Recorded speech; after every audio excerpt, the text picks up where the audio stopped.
हे हमारे सर्वशक्तिमान पिता परमेश्वर, हे हमारे उद्धार करता प्रभु यीशु मसीह और हे शांतिदायक पवित्र आत्मा, आज की रविवारी आराधना में हम आपका स्वागत करते हैं और आपकी उपस्थिति के लिए हृदय की गहराइयों से हम आपको धन्यवाद देते हैं। भजनकार ने एक भजन लिखा और वे लिखते हैं, हे परमेश्वर तू ही मेरी शरण है।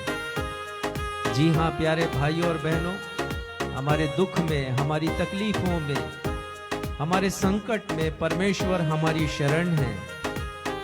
और आगे वो निवेदन करते हैं परमेश्वर से, अपने प्रकाश और अपनी सच्चाई को भेज कि वे मेरी अगुवाई करे, वे ही मुझको तेरे पवित्र पर्वत पर और तेरे निवास स्थान में पहुंचाएं।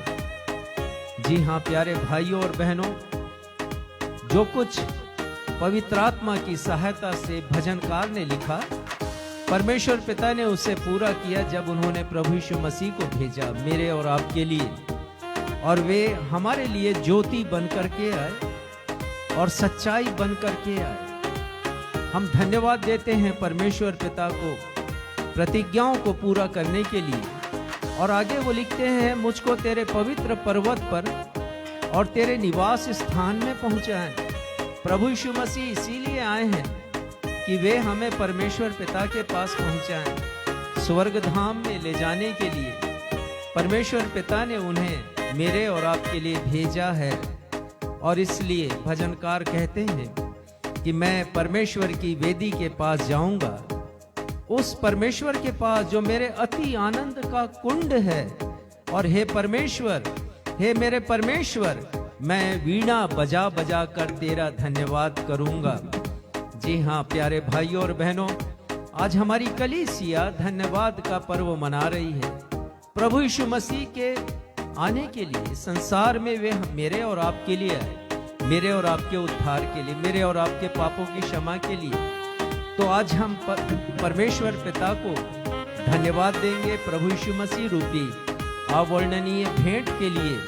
और वो आगे कहते हैं, हे मेरे प्राण तू क्यों गिरा जाता है, इसलिए हम निराश ना हो। वे लिखते हैं, तू अंदर ही अंदर क्यों व्याकुल है, हम व्याकुल ना हो। परमेश्वर पर भरोसा रख, वो मेरे मुख की चमक और मेरा परमेश्वर है। जी हाँ प्यारे भाइयों और बहनों, हमारे प्रभु यीशु मसीह पर हमें भरोसा रखना है। वही मेरे मुख की चमक और मेरे परमेश्वर हैं। और आगे लिखते अंत में कि मैं उसका धन्यवाद करूंगा। तो आइए हम सब भी धन्यवाद दें परमेश्वर पिता को, धन्यवादी पर्व मनाकर प्रभु यीशु मसीह के लिए। और हम सब कहें, दिल से कहें, आओ हम यहोवा का धन्यवाद करो, क्योंकि वह भला है, उसकी करुणा सदा की है, उसका धन्यवाद करो। यहोवा का धन्यवाद करो, क्योंकि वो भला है,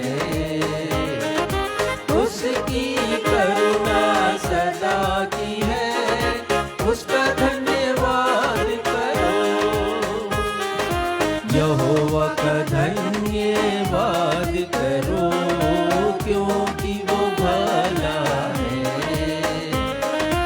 उसकी करुणा सदा की है, उसका धन्यवाद करो।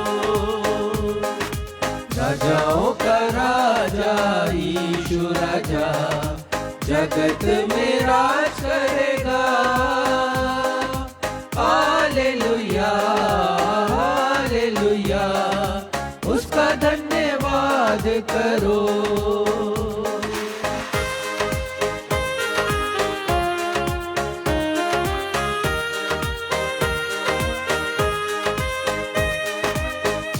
ईश्वरों का ईश्वर है, उसका धन्यवाद करो। उसकी करुणा सदा की है, उसका धन्यवाद करो। वो ईश्वरों का ईश्वर है, उसका धन्यवाद धन्यवाद करो। उसकी करुणा सदा की है, उसका धन्यवाद करो। राजाओं का राजा यीशु राजा जगत में राज करेगा। हालेलुया हालेलुया, उसका धन्यवाद करो।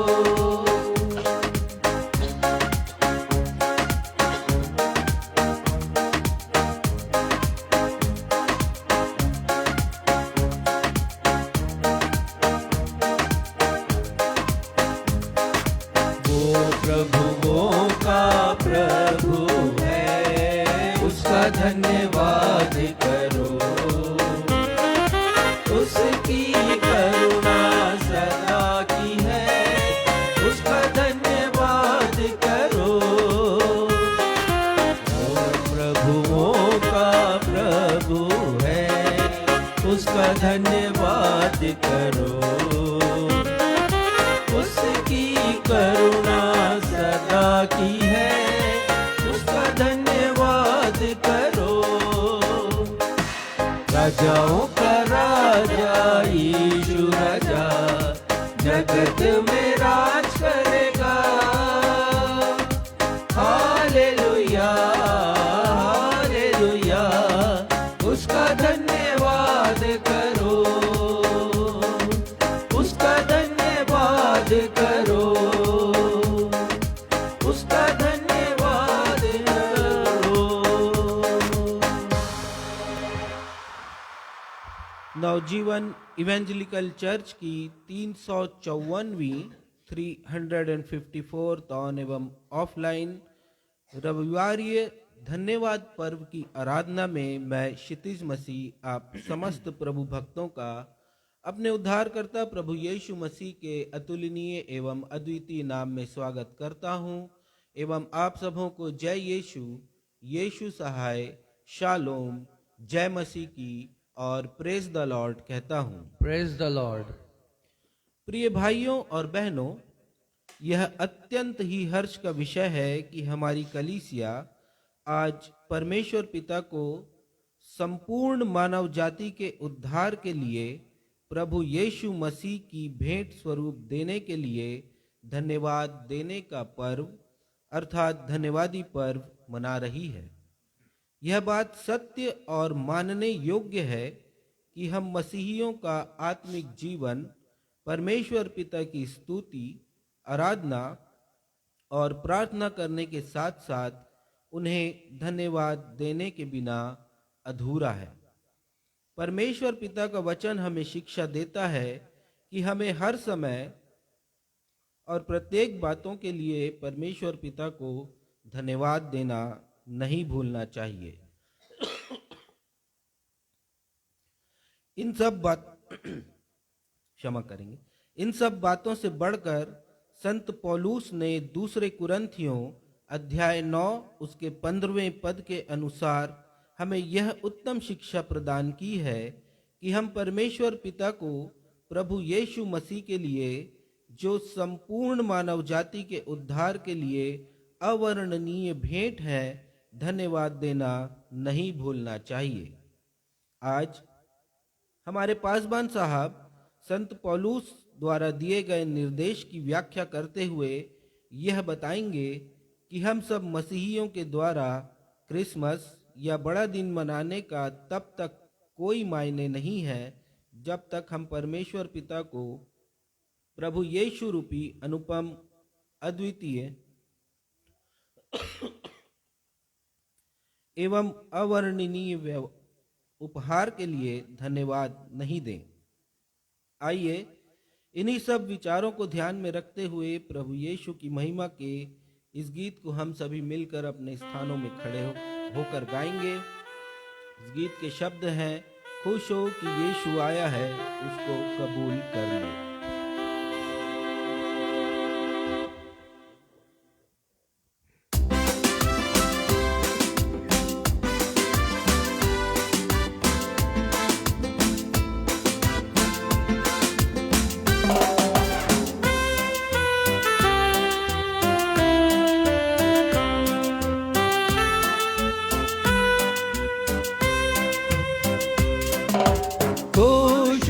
की यीशु आया है, उसको कबूल कर ले। ये सारी सृष्टि हर एक प्राण मसीह को जगह दे, मसीह को जगह दे, मसीह मसीह को जगह दे।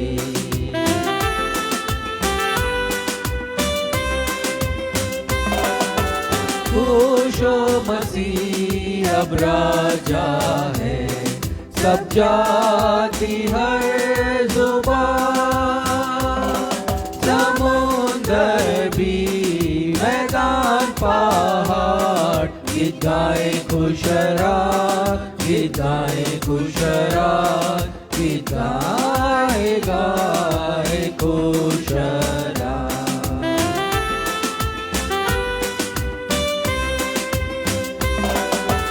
दुख और तकलीफ हो करता दूर, और पाप मिटाता है। अंधेरे में वो होता नूर, आशीष दिलाता है, आशीष दिलाता है, आशीष आशीष दिलाता है।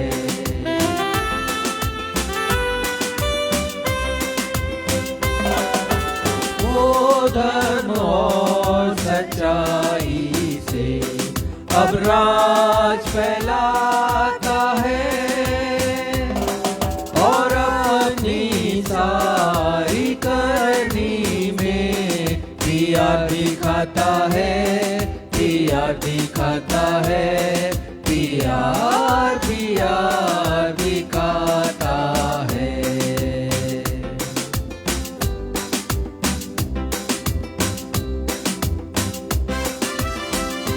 हम इसी स्थिति में खड़े रहते हुए आज के धन्यवादी आराधना में लिए गए उत्तरवादी पाठ के लिए निकाल लेंगे पवित्र शास्त्र से भजन संहिता की पुस्तक अध्याय 103 पद 1 से 14।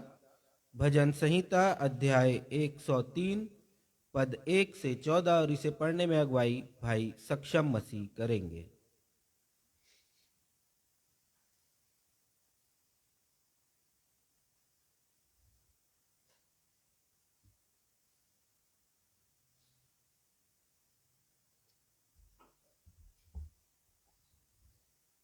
आइए हम सब मिलकर धर्मशास्त्र से निकालें भजन संहिता अध्याय 103 पद संख्या 1 से 14 तक। जैसा कि हमारा दस्तूर रहा है, इस पैसेज को उत्तरवादी की रीति से पढ़ लेंगे। भजन संहिता 103 पद संख्या 1 से 14 तक। हे मेरे मन, यहोवा को धन्य कह, और जो कुछ मुझ में है वह उसके पवित्र नाम को धन्य कहे। हे मेरे मन, यहोवा को धन्य कह, और उसके किसी उपकार को न भूलना। वही तो तेरे सब अधर्म को क्षमा करता और तेरे सब रोगों को चंगा करता है। वही तो तेरे प्राण को नष्ट होने से बचा लेता है, और तेरे सिर पर करुणा और दया का मुकुट बांधता है। वही तो तेरी लालसा को उत्तम पदार्थों से तृप्त करता है, जिससे तेरी जवानी उकाब के समान नई हो जाती है। यहोवा सब पिसे हुओं के लिए धर्म और न्याय के काम करता है। उसने मूसा को अपनी गति और इस्राएलियों पर अपने काम प्रकट किए। यहोवा दयालु और अनुग्रहकारी, विलंब से कोप करने वाला और अति करुणामय है। वह सर्वदा वाद विवाद करता न रहेगा, न उसका क्रोध सदा के लिए भड़का रहेगा। उसने हमारे पापों के अनुसार हमसे व्यवहार नहीं किया, और न हमारे अधर्म के कामों के अनुसार हमको बदला दिया है। जैसे आकाश पृथ्वी के ऊपर ऊंचा है, वैसे ही उसकी करुणा उसके डरवैयों के ऊपर प्रबल है। उदयाचल अस्ताचल से जितनी दूर है, उसने हमारे अपराधों को हमसे उतनी ही दूर कर दिया है।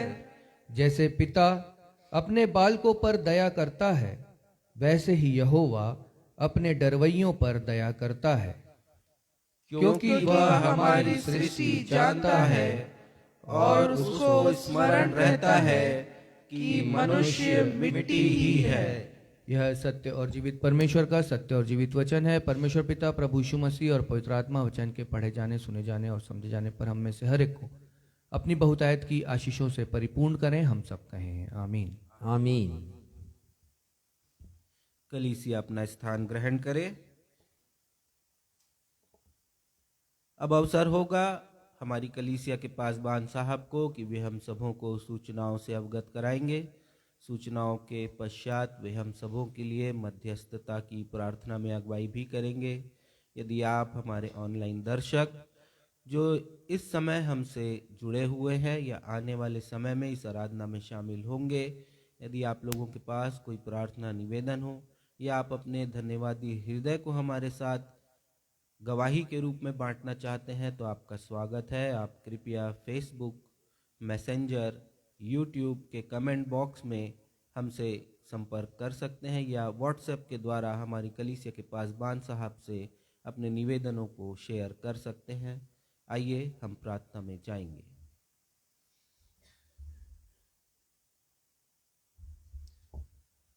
नवजीवन इवेंजलिकल चर्च की 354वीं 354th ऑन एवं ऑनलाइन आराधना में मैं पास्टर राजेश मसीह आप समस्त प्रभु भक्तों का जो इस समय कलीसिया भवन में उपस्थित हैं या फेसबुक पर ऑनलाइन उपस्थित हैं अथवा आने वाले दिनों में फेसबुक के ग्रुप्स, यूट्यूब, व्हाट्सएप, मैसेंजर में भेजे जाने वाले वीडियो को देखकर हमारी आज की इस धन्यवादी पर्व की आराधना में शामिल होंगे। मैं आप सभी का स्वागत करता हूं और आप सबों को मैं जय मसीह की कहता हूं। सूचनाएं इस प्रकार से हैं।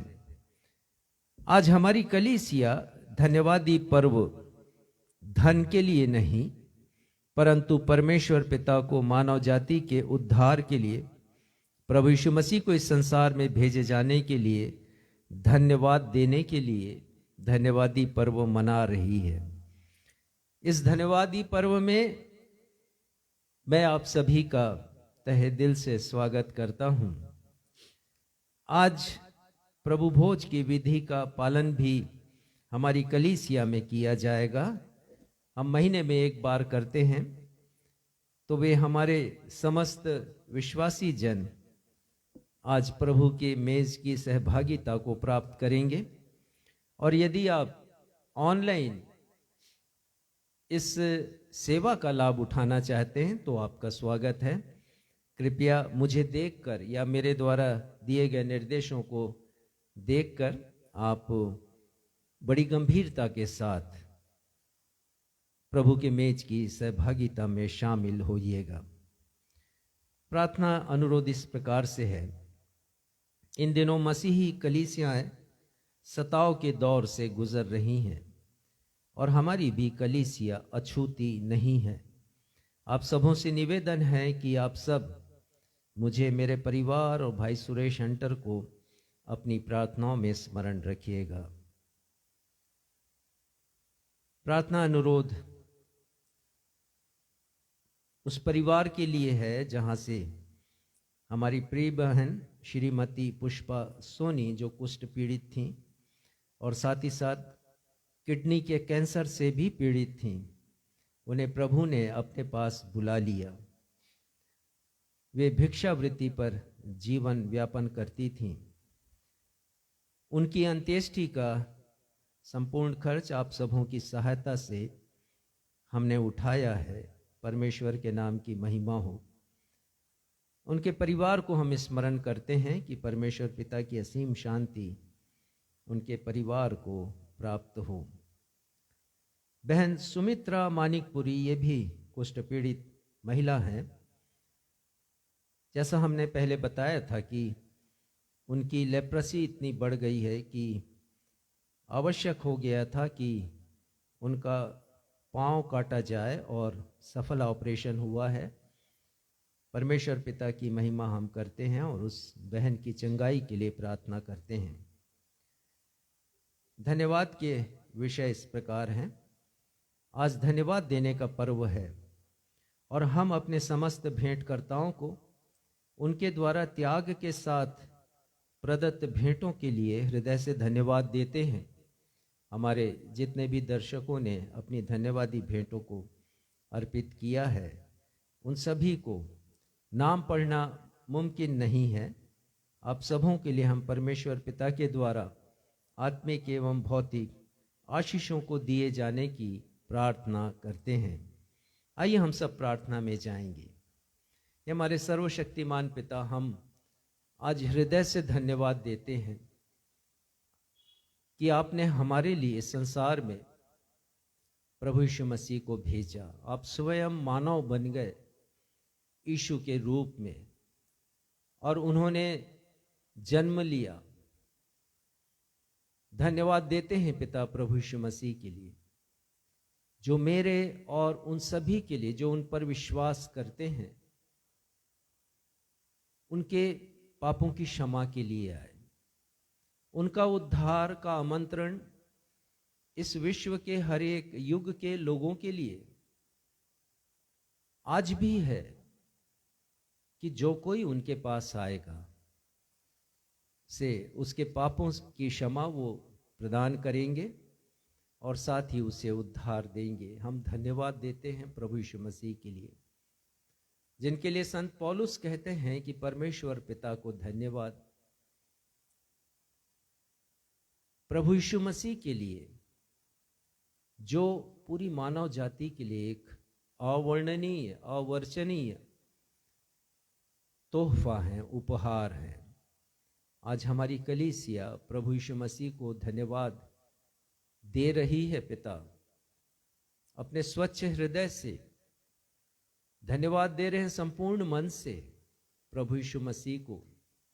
इसके पहले कि हम उनके जन्मोत्सव को मनाएं, हमें ये अवसर प्रदान करने के लिए हम आपको धन्यवाद देते हैं। पिता, हमारे निवेदन आपके सन्मुख अभी पढ़े गए हैं। कृपा कीजिएगा सभी निवेदन आपको ग्रहण योग्य हों। इसके साथ ही साथ हमारे अनेक भाई बहनों ने अपनी भेंटों को दिया है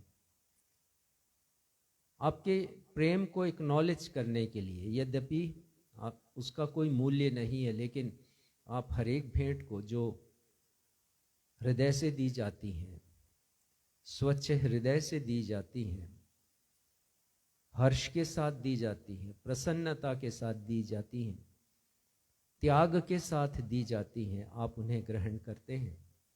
हमारी यही प्रार्थना है पिता कि हम सब की भेंटों को ग्रहण कीजिएगा।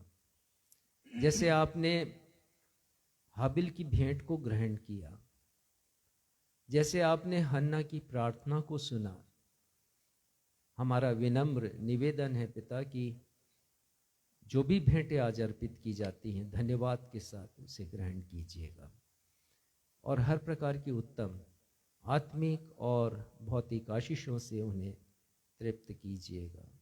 धन्यवाद देते हुए हम अपनी इस प्रार्थना को आपके बेटे, हमारे मुक्तिदाता प्रभु यीशु मसीह के ही नाम से मांग लेते हैं। सुनिए और ग्रहण कीजिए। कलीसिया कहे आमीन। आमीन।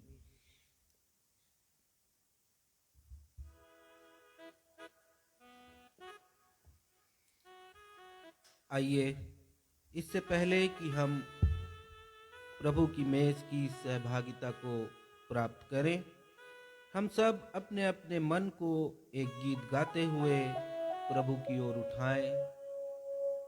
जो क्रूस पे कुर्बा है वह मेरा मसीहा है, हर जख्म जो उसका है वो मेरे गुनाह का है। स्मरण करेंगे प्रभु के त्याग को, उनके बलिदान को और अपने हृदय को प्रभु के समक्ष अर्पित करेंगे।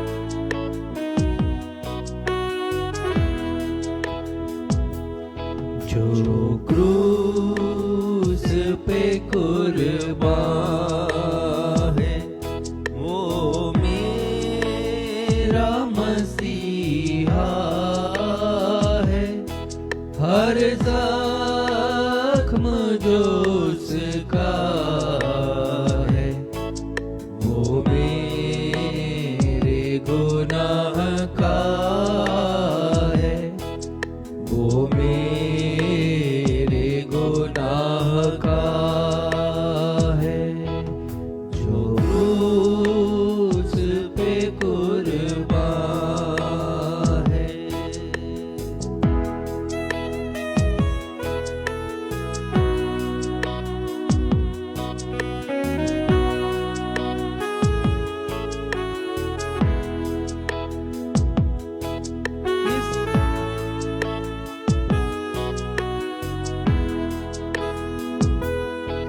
इस दुनिया में ले आए मेरे ही गुनाह उसको, मेरे ही गुनाह उसको, ये जुल्म सितम उस पर मैंने ही कराया है, जो क्रूस पे कुर्बान है, वो मेरा मसीहा है, हर जख्म जो उसका है, वो मेरे गुनाह का है, वो मेरे गुनाह का है। हर जख्म जो उसका है, वो मेरे गुनाह का है, मेरे गुनाहों का जख्म प्रभु यीशु मसीह ने उठाया, सहा है अपने देह में और सलीब पर उन्हें चढ़ाया गया। ये है मेरे यीशु।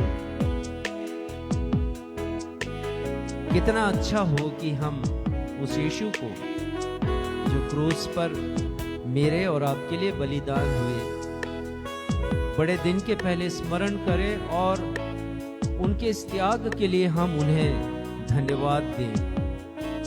धन्यवाद देना मुझे और आपको प्रभु यीशु मसीह ने सिखाया है।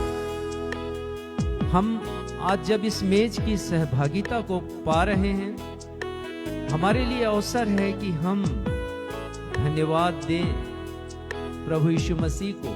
जब इस मेज के पास आए, जब हम रोटी को ग्रहण करें और जब हम दाखरस को ग्रहण करें, प्रभु यीशु मसीह को धन्यवाद दें।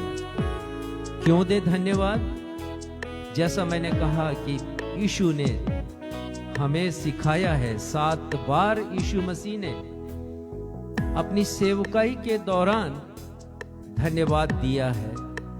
पहली बार प्रभु यीशु मसीह ने तब धन्यवाद दिया जब परमेश्वर की राज्य की बातों को बच्चों पर प्रकट करने के लिए उन्होंने परमेश्वर को धन्यवाद दिया। ये कितना अद्भुत है। परमेश्वर के राज्य की बातें जब हम पर प्रकट होती हैं, उनका प्रकाशन होता है, प्रभु यीशु मसीह धन्यवाद देते हैं आज भी परमेश्वर को, क्योंकि हम एक सच्चाई को जानते हैं। यूहन्ना 6वें अध्याय के 12वें पद में लिखा है कि जब यीशु ने 5 रोटी और 2 मछली से 5,000 लोगों को तृप्त करने के पहले परमेश्वर पिता को धन्यवाद दिया। लिखा है कि उन्होंने 5 रोटी 2 मछली अपने हाथों में ली, स्वर की ओर देखा और परमेश्वर को धन्यवाद दिया। तीसरा धन्यवाद हम पढ़ते हैं मरकुस रचित सुसमाचार 8वें अध्याय के 6वें पद में।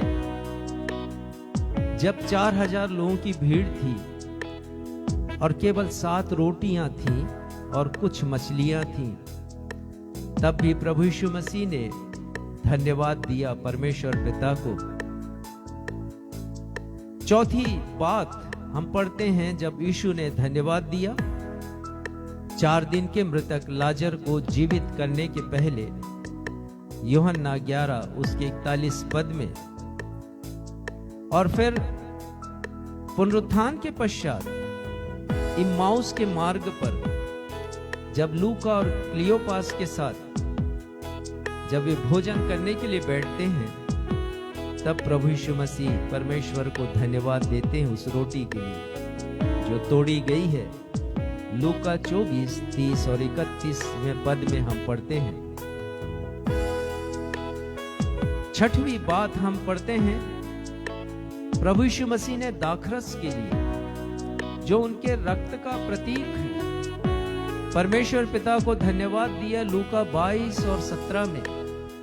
और सातवीं बात, रोटी के लिए जो उनकी देह है जिसपे उन्होंने मेरे और आपके पापों का दंड सहा, प्रभु यीशु मसीह ने परमेश्वर को धन्यवाद दिया, अर्थात अपनी मृत्यु के लिए प्रभु यीशु मसीह ने परमेश्वर पिता को धन्यवाद दिया। और यही गीत हमने गाया है, जो क्रूस पे कुर्बान है वो मेरा मसीहा है। तो आज जबकि हम इस मेज के पास आते हैं तो हम धन्यवाद दें परमेश्वर पिता को प्रभु यीशु मसीह के लिए। आइए प्रार्थना में जाएंगे। हे हमारे परमेश्वर पिता, हृदय की गहराइयों से प्रभु यीशु मसीह के लिए धन्यवाद देते हैं। इसके पहले कि हम उनका जन्मोत्सव उत्साह, उमंग और हर्षोल्लास के साथ मनाएं, आपने हमें अवसर दिया कि हम धन्यवादी पर्व मनाएं, धन के लिए नहीं परंतु प्रभु यीशु मसीह के लिए जो हमारे उद्धार के लिए इस दुनिया में आए। हम धन्यवाद देते हैं पिता। हम आपकी आशीष चाहते हैं इस रोटी के ऊपर और इस दाखरस के ऊपर, कि सांसारिक वस्तुओं से ये पृथक हो और प्रभु की मेज की सहभागिता के लिए रोटी प्रभु यीशु मसीह की देह का प्रतीक बने और ये दाखरस प्रभु यीशु मसीह के रक्त का प्रतीक बने। और इस अनुष्ठान के लिए हम आपको हृदय की गहराइयों से धन्यवाद देते हुए अपनी प्रार्थना को अपने उद्धारकर्ता प्रभु यीशु के नाम से ही मांगते हैं। सुनिए और स्वीकार कीजिए। कलीसिया कहे आमीन। आमीन।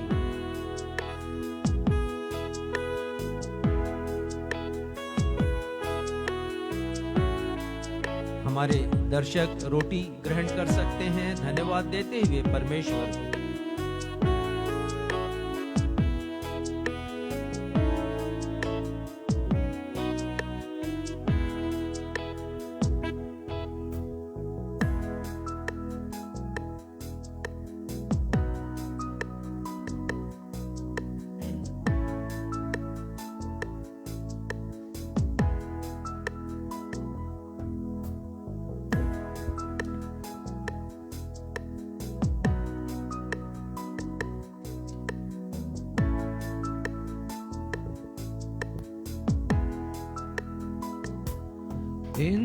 इंसान है वो कामिल और सच्चा खुदा वो है, और सच्चा खुदा वो है।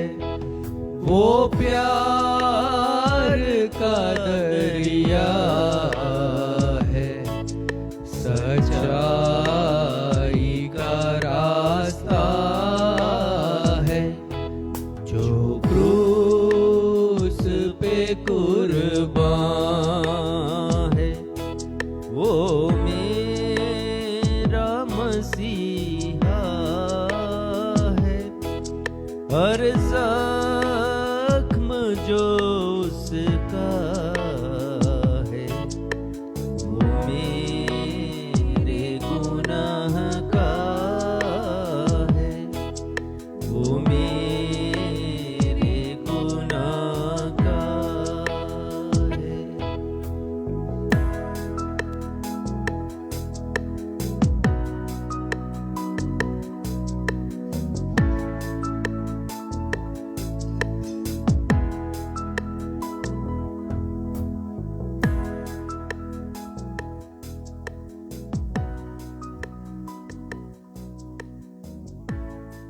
हमारे दर्शक जिन्होंने इस सहभागिता को प्राप्त किया है, परमेश्वर पिता को धन्यवाद दें। और साथ ही साथ जिस आदर के साथ उन्होंने अपने पात्रों को रखा है, रोटी को रखा है और दाखरस को, आप सभी से निवेदन है कि जो शेष बचा हुआ है आराधना के पश्चात उसे कंज्यूम कर ले। आइए हम सब अपने विश्वास वचन का अंगीकार करेंगे। प्रेरितों का विश्वास वचन। मैं सर्वशक्तिमान पिता, स्वर्ग और पृथ्वी के सृष्टिकर्ता परमेश्वर पर विश्वास करता हूँ। मैं उसके इकलौते पुत्र हमारे प्रभु यीशु मसीह पर विश्वास करता हूँ। वह पवित्र आत्मा की सामर्थ से घर में आए और कुंवारी मरियम से जन्मे। उन्होंने पुन्तियुस पिलातुस के शासन में दुख भोगा। वह क्रूस पर चढ़ाए गए, मारे और गाड़े गए और मृतकों के लोक में उतरे। तीसरे दिन वह जी उठे। वह स्वर्ग पर चढ़ गए और पिता की दाहिनी ओर विराजमान हुए। वह जीवितों और मृतकों का न्याय करने को फिर आएंगे। मैं पवित्र आत्मा पर, पवित्र सार्वलौकिक कलीसिया पर, संतों की संगति, पापों की क्षमा, देह के पुनरुत्थान और शाश्वत जीवन पर विश्वास करता हूँ। आमीन। हम सब प्रभु की प्रार्थना भी साथ साथ कहेंगे।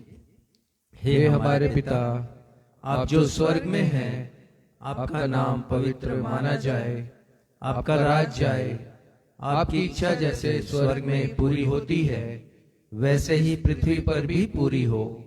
हमारे दिन भर की रोटी आज हमें दीजिए, और जैसे हमने अपने अपराधियों को क्षमा किया है, वैसे ही हमारे अपराधों को क्षमा कीजिए। हमें परीक्षा में नहीं लाइए, बल्कि बुराई से बचाइए, क्योंकि राज्य, पराक्रम और महिमा सदा आपके हैं। आमीन। कलीसिया अपना स्थान ग्रहण करे। अब हम सब के लिए अवसर होगा जब हम अपनी अपनी भेंटों एवं धन्यवादी भेंटों को परमेश्वर पिता के द्वारा दी गई अपरंपार आत्मिक एवं भौतिक आशीषों को स्मरण करते हुए अर्पित करेंगे। यदि हमारे ऑनलाइन दर्शक भी हमारी कलीसिया के द्वारा किए जा रहे विभिन्न सेवकाई के कामों के लिए अपनी आर्थिक भेंट देना चाहते हैं तो उनका स्वागत है। वे कृपया हमारी कलीसिया के पासवान साहब से बात कर सकते हैं। आइए इस समय जब हम अपनी अपनी भेंटों को और धन्यवादी भेंटों को परमेश्वर पिता के चरणों में अर्पित करेंगे, हम सब मिलकर धन्यवाद का यह गीत गा लेंगे। गीत के शब्द हैं, प्रभु का धन्यवाद करूँगा, उसकी संगति में सदा रहूँगा, साथ चलूँगा मैं जय जरूर पाऊँगा, प्रभु का धन्यवाद करूँगा।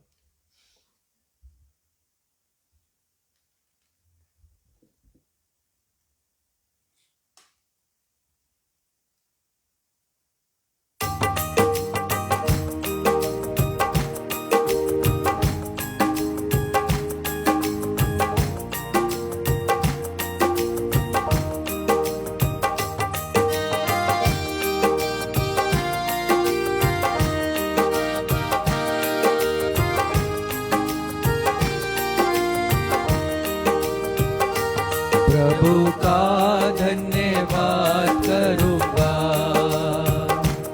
उसकी संगति में सदा रहूँगा,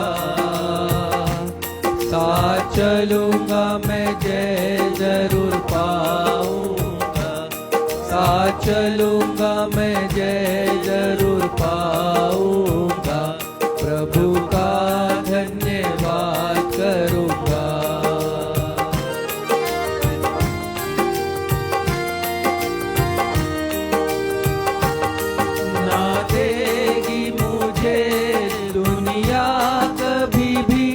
कोई सुख और शांति आराम ना देगी मुझे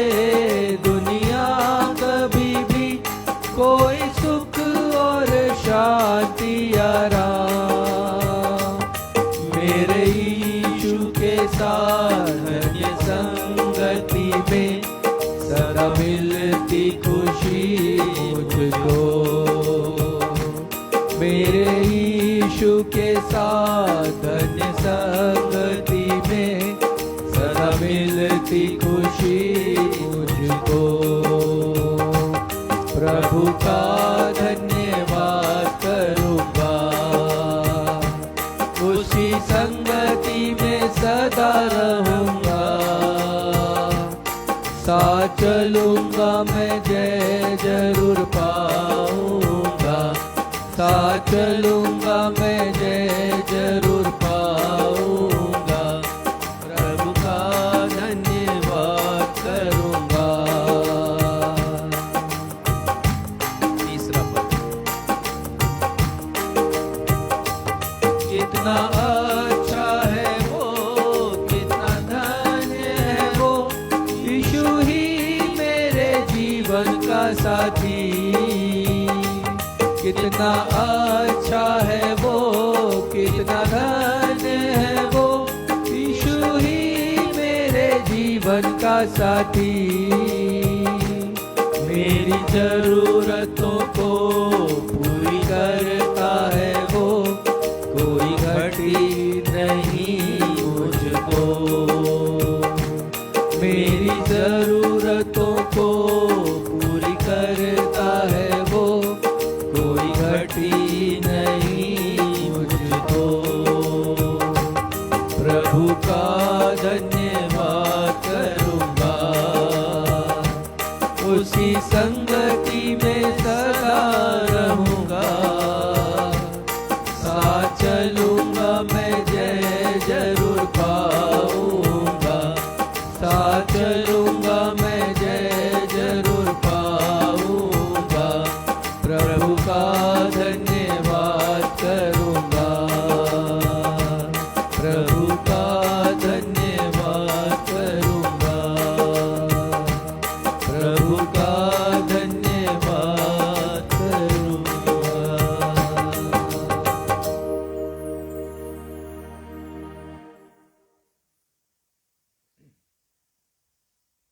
भेंटों के लिए धन्यवाद की प्रार्थना में अगुवाई कलीसिया के पासबान रेवरेंड राजेश मसीह करेंगे। हे हमारे परमेश्वर पिता, आप सर्वथा धन्यवाद के योग्य परमेश्वर हैं। और जैसे दाऊद राजा ने लिखा, मैं पूरे मन से तेरा धन्यवाद करूँगा। पिता, हम पूरे मन से, पूरे हृदय से आज आपको धन्यवाद देते हैं, क्योंकि मानवीय भाषा में धन्यवाद से बड़ा कोई शब्द नहीं है, नहीं तो वो हम देते। हृदय से निकले हुए वे जज्बात जिसमें धन्यवाद हैं, आप स्वीकार करते हैं पूरी नम्रता और दीनता के साथ। प्रभु यीशु मसीह के लिए हम धन्यवाद देते हैं, जो हमारे लिए इस दुनिया में आए, हमारे उद्धार के लिए, जिन्होंने अपनी शिक्षाओं से हमारे जीवन को बदल डाला, एक नया मनुष्य बनाया। उन्होंने ही हमें ज्ञान कराया, आपका ज्ञान, और आज हम आपको जानते हैं। सिर्फ यही नहीं, उन्होंने हमें अधिकार दिया कि हम आपको पिता कह करके भी बुला सकते हैं।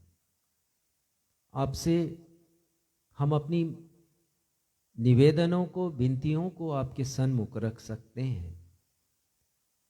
प्रभु यीशु के नाम में पिता धन्यवाद देते हैं उन हर एक उपकारों के लिए जिसे प्रभु यीशु मसीह ने हम पर किए हैं, उनकी मेहरबानियों के लिए।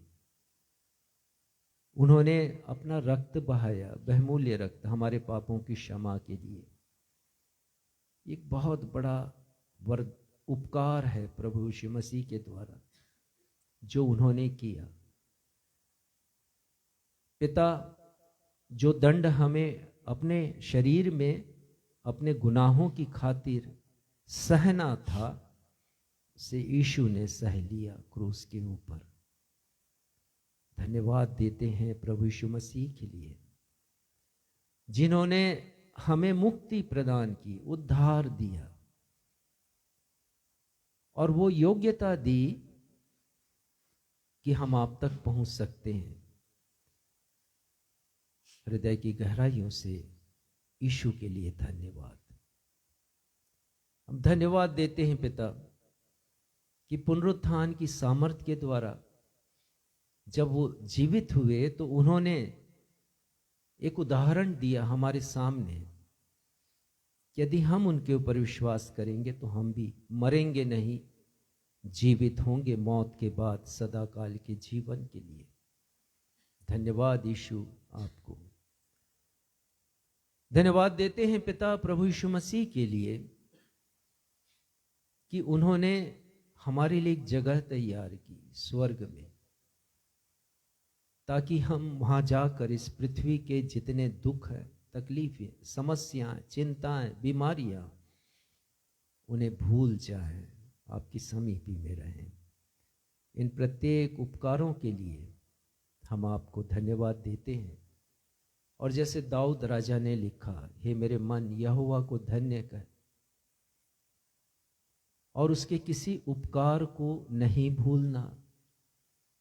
होने दीजिए पिता, हम उन उपकारों को जो आपने प्रभु यीशु मसीह के द्वारा हम पर किए कभी भूले नहीं। और वो कहते हैं, हे मेरे मन जो कुछ तुझ में है वह उसके पवित्र नाम को धन्य कहे। जब तक हमारी आखिरी सांस है हम धन्य कहें,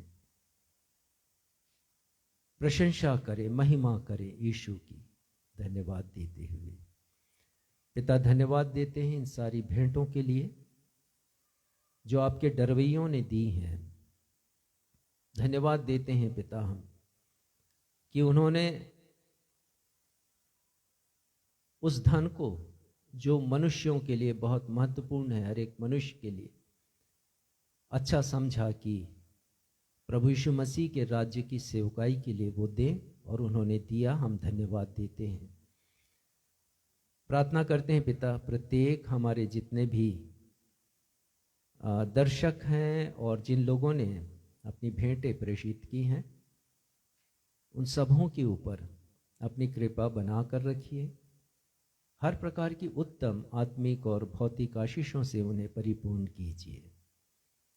आगे की आराधना को हम आपके सामर्थी हाथों में सौंपते हुए अपने इस निवेदन को आपके बेटे हमारे उद्धारकर्ता प्रभु यीशु के नाम से मांगते हैं। सुनिए और ग्रहण कीजिएगा। कलीसिया कहे आमीन। आमीन।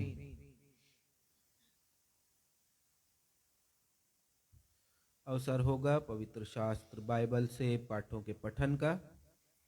पहला पाठ जो पुराने नियम से लिया गया है, उत्पत्ति की पुस्तक अध्याय 29 पद 31 से 35।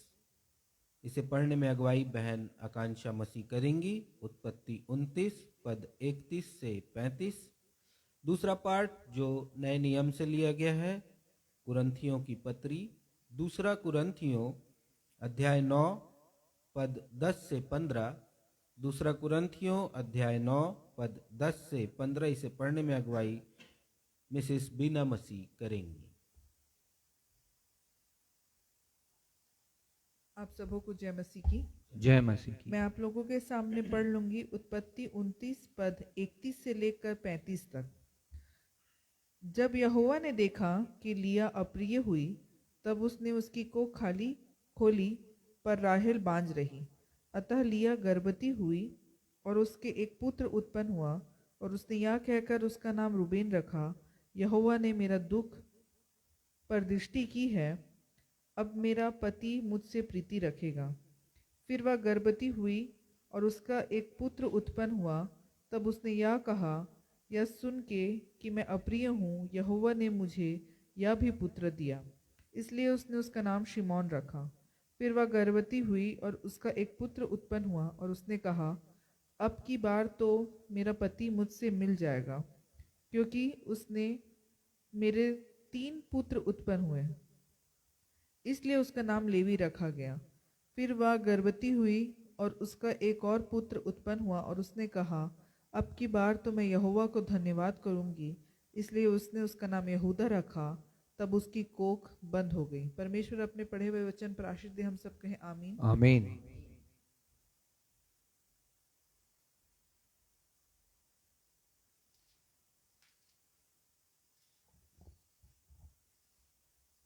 आप सबों को जय मसीह की। जय मसीह की। मैं दूसरा पाठ नए नियम से पढ़ लूंगी। दूसरा कुरिन्थियों अध्याय 9 पद 10 से 15 तक। परमेश्वर के वचन में इस प्रकार लिखा है, अतः जो बोने वाले को बीज और भोजन के लिए रोटी देता है, वह तुम्हें बीज देगा और उसे फलवंत करेगा और तुम्हारे धर्म के फलों को बढ़ाएगा। तुम हर बात में सब प्रकार की उदारता के लिए जो हमारे द्वारा परमेश्वर का धन्यवाद करवाती है, धनवान किए जाओ, क्योंकि इस सेवा के पूरा करने से न केवल पवित्र लोगों की आवश्यकताएं पूरी होती हैं, परंतु लोगों की ओर से परमेश्वर का भी बहुत ही धन्यवाद होता है। क्योंकि इस सेवा को प्रमाण स्वीकार कर वे परमेश्वर की महिमा प्रकट करते हैं कि तुम मसीह के सुसमाचार को मानकर उसके अधीन रहते हो और उनकी और सबकी सहायता करने में उदारता प्रकट करते रहते हो। और वे तुम्हारे लिए प्रार्थना करते हैं और इसलिए कि तुम पर परमेश्वर का बड़ा ही अनुग्रह है, तुम्हारी लालसा करते रहते हैं। परमेश्वर का उनके उस दान के लिए जो वर्णन से बाहर है धन्यवाद हो। यह परमेश्वर का जीवित सत्य वचन है। परमेश्वर इसके पढ़े सुने जाने पर हम सबों को आशीष प्रदान करें। हम सब कहें आमीन। आमीन। सुसमाचार पाठ के आधार में कलीसिया अपने स्थानों पर खड़ी हो जाएगी। आज का सुसमाचार का पाठ जो लिया गया है लूका रचित सुसमाचार अध्याय 2 पद 25 से 30। लूका अध्याय 2 पद 25 से 30 और इसे पढ़ने में अगुवाई कलीसिया के पासवान रेवरेंड राजेश मसीह करेंगे।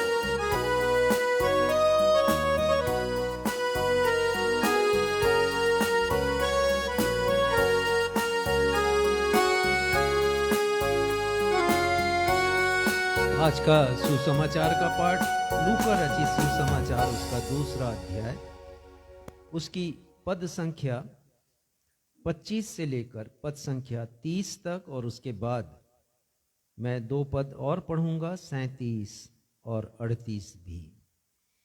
यहां इस प्रकार लिखा है, और देखो यरूशलेम में शमौन नाम एक मनुष्य था, और वह मनुष्य धर्मी और भक्त था और इज़राइल की शांति की बाट जोह रहा था, और पवित्र आत्मा उस पर था। और पवित्र आत्मा से उसको चेतावनी हुई थी कि जब तक तू प्रभु के मसीह को देख नहीं लेगा तब तक मृत्यु को नहीं देखेगा। और वह आत्मा के सिखाने से मंदिर में आया, और जब माता पिता उस बालक यीशु को भीतर लाए कि उसके लिए व्यवस्था की रीति के अनुसार करें, तो उसने अपनी गोद में यीशु को लिया और परमेश्वर का धन्यवाद करके कहा, हे स्वामी, अब तू अपने दास को अपने वचन के अनुसार शांति से विदा करता है, क्योंकि मेरी आंखों ने तेरे उद्धार को देख लिया है। इसके बाद पद संख्या 37 और 38 यह लिखा है कि हन्ना 84 वर्ष से विधवा थी और मंदिर को नहीं छोड़ती थी, पर उपवास और प्रार्थना कर करके रात दिन उपासना किया करती थी। और वह उसी घड़ी वहां आकर प्रभु का धन्यवाद करने लगी, और उन सबों से जो यरूशलेम के छुटकारे की बाट जोहते थे यीशु के विषय में बातें करने लगी। ये प्रभु यीशु मसीह का सुसमाचार है। हे प्रभु यीशु ख्रिस्ट, आपके नाम की महिमा हो। कलीसिया कहे आमीन। आमीन। कृपया अपना स्थान ग्रहण कीजिए। अब हम सभी के लिए यह सुनहरा समय होगा जब हम परमेश्वर पिता के जीवित वचन से परमेश्वर पिता के अभिषिक्त दास रेवरेंड राजेश मसीह के द्वारा धन्यवादी पर्व के गूढ़ रहस्यों को समझने के लिए एक सारगर्भित, प्रेरणादायक एवं अर्थपूर्ण संदेश को सुन लेंगे। और आज के संदेश का विषय है यीशु को धन्यवाद दिए बिना क्रिसमस मनाना केवल परंपरा को निभाना और औपचारिकता है, परंतु यीशु को धन्यवाद देते हुए क्रिसमस मनाना अर्थपूर्ण है। A Christmas without thanksgiving to Jesus is merely a formality and tradition, but a Christmas with thanksgiving to Jesus is meaningful। लेकिन इससे पहले कि हम आज धन्यवादी पर्व का संदेश सुने, आइए हम सब मिलकर यह गीत गाएं जो आज के संदेश से ताल्लुक़ रखता है। और गीत है धन्यवाद के साथ स्तुति गाऊंगा। हे यीशु मेरे खुदा, उपकार तेरे हैं बेशुमार, कोटि कोटि धन्यवाद धन्यवाद।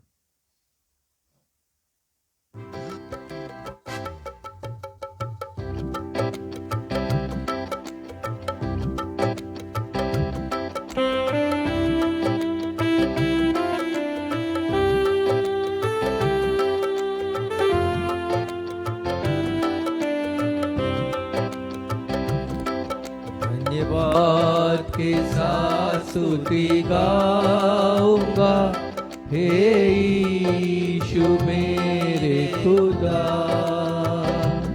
उपकार तेरे है बेशुमार, कोटि कोटि स्तुति धन्यवाद। धन्यवाद के साथ स्तुति गाऊंगा, हे यीशु मेरे खुदा, उपकार तेरे है बेशुमार, कोटि कोटि स्तुति धन्यवाद।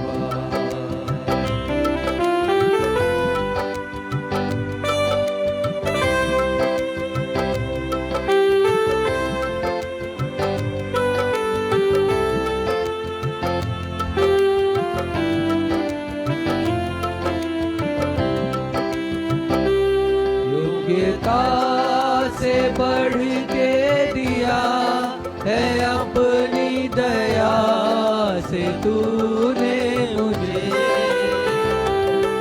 योग्यता से बढ़ के दिया है अपनी दया से तूने मुझे,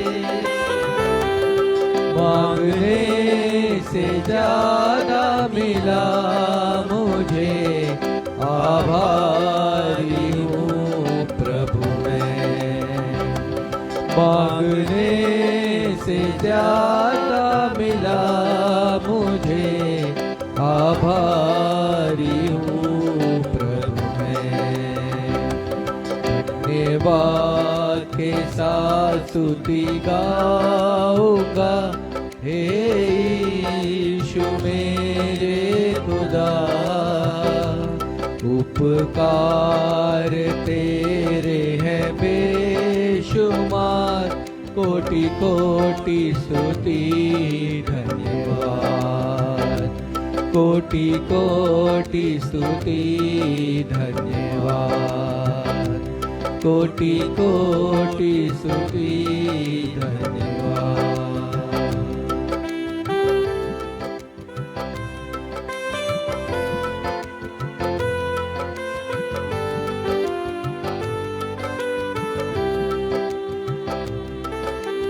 इसके पहले कि मैं संदेश पर आऊं, मैं एक सूचना देना भूल गया। धन्यवाद का विषय है कि हमारे प्रिय परिवार जो भाई योगेश आनंद का है, उनकी पत्नी मैरी, इन दोनों ने अपने विवाह की 25वीं वर्षगांठ मनाई पिछले सप्ताह 18 तारीख को। परमेश्वर पिता की हम बेपरिमाण आशीषें उनके दाम्पत्य जीवन पर मांगते हैं। परमेश्वर पिता की कृपा हमेशा उन पर बनी रहे। संदेश पर हम आते हैं। क्रिसमस का पर्व कोई साधारण पर्व नहीं है।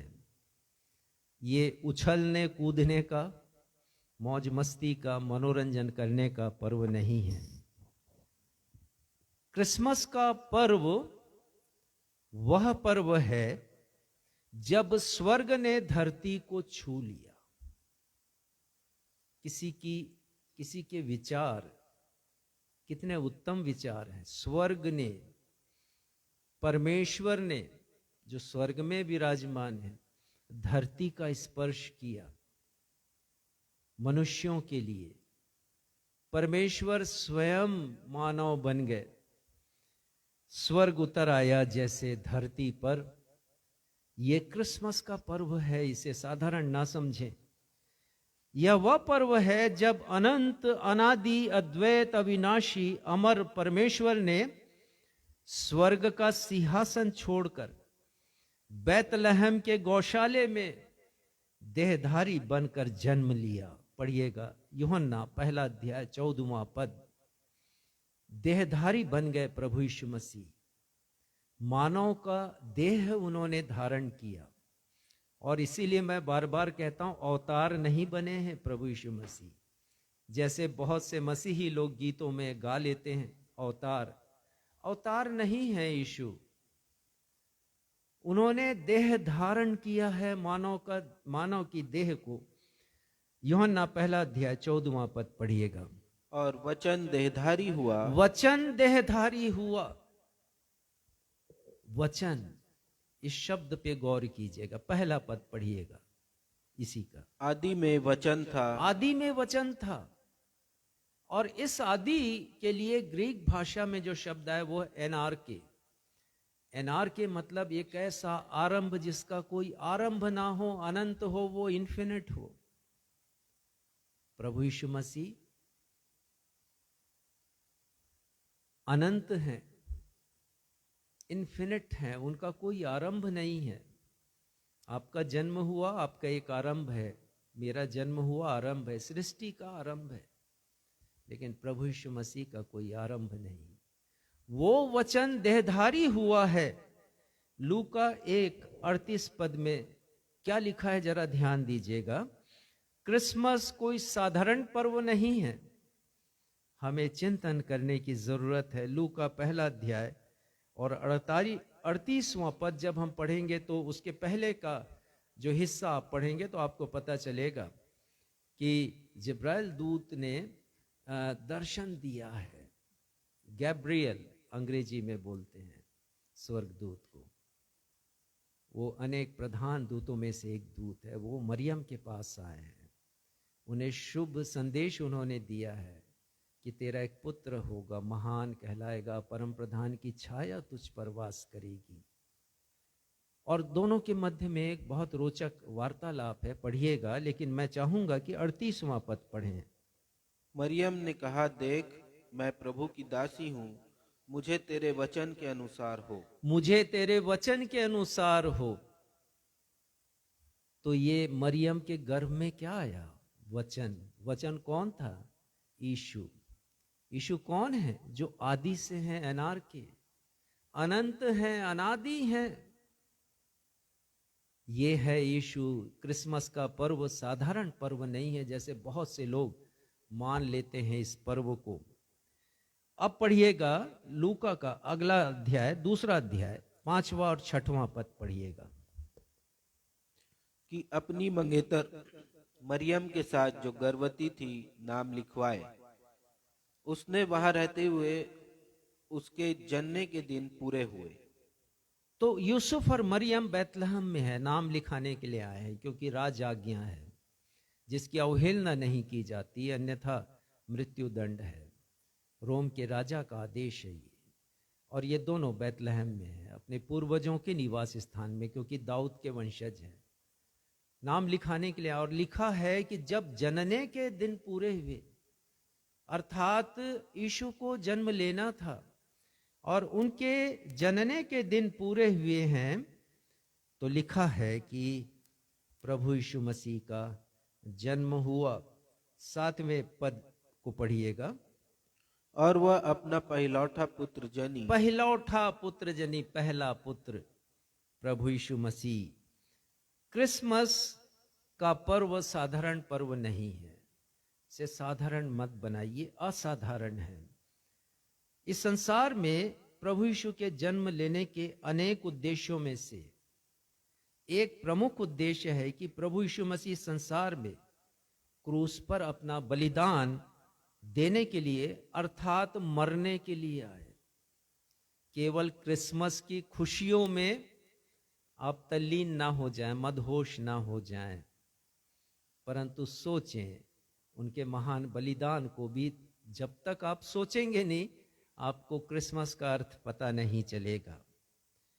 मैंने गीतकार के गीत की कुछ पंक्तियां पढ़ी जिन पंक्तियों ने मेरे हृदय को स्पर्श किया, और आपको मैं बताना चाहूँगा कि ये एक सुप्रसिद्ध संगीतकार और गीतकार, लेखक पास्टर एहसान मसीह जो स्वर्गीय हैं, उनके द्वारा लिखित ये पंक्तियां हैं।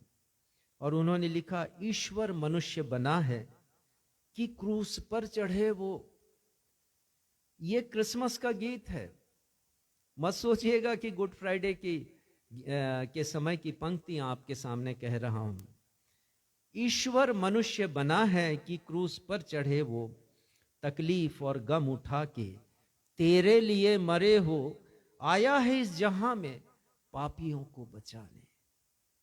मरियम ने जिस पहिलौठे को जन्म दिया है, वो पापियों को बचाने आया है, और पापियों को बचाने के लिए उन्हें क्रूस पर अपना बलिदान करना पड़ा है। क्रिसमस कोई साधारण पर्व नहीं है। और आगे लिखते हैं वो, दूरी बड़ी थी पहले ईश्वर और आदमी में। जी हाँ, कोई उम्मीद नहीं थी मेरे लिए, आपके लिए और हमारे जितने भी पूर्वज इस संसार में आए हैं प्रभु यीशु मसीह के आने के पश्चात, उनके लिए कोई उम्मीद नहीं थी उद्धार और मुक्ति की, क्योंकि वो एक विशेष जाति के लिए ही योजना थी परमेश्वर की। लेकिन उन्होंने लिखा, दूरी बड़ी थी पहले ईश्वर और आदमी में, पापों में वो उलझा था, कुछ भी न था जिंदगी में। और ये कितना सच है, हमारी जिंदगी में यदि यीशु नहीं है तो कुछ भी नहीं है। और आगे लिखते हैं, नजदीक आ गया है। जी हाँ, नजदीक, एकदम करीब, मेरे करीब। और वो तो कहते हैं कि मैं तुम्हारे हृदय में रहना चाहता हूं। इतना करीब यीशु हमारे आ गए, अपना उसे बना ले। ये क्रिसमस में हम यही करें कि यीशु को हम अपना बना ले, और जब करेंगे तो ये क्रिसमस हमारे लिए सार्थक हो जाएगा। संपूर्ण विश्व के लोगों, हर युग के लोगों को उद्धार देने के लिए, उन्हें उनके पापों से मुक्त करने के लिए, क्षमा प्रदान करने के लिए और परमेश्वर पिता के पास पहुंचाने के लिए प्रभु यीशु मसीह स्वर्ग छोड़कर इस पापी संसार में आ गए कि मुझे और आपको पाप मुक्त कर सकें और हमें उद्धार दे सकें।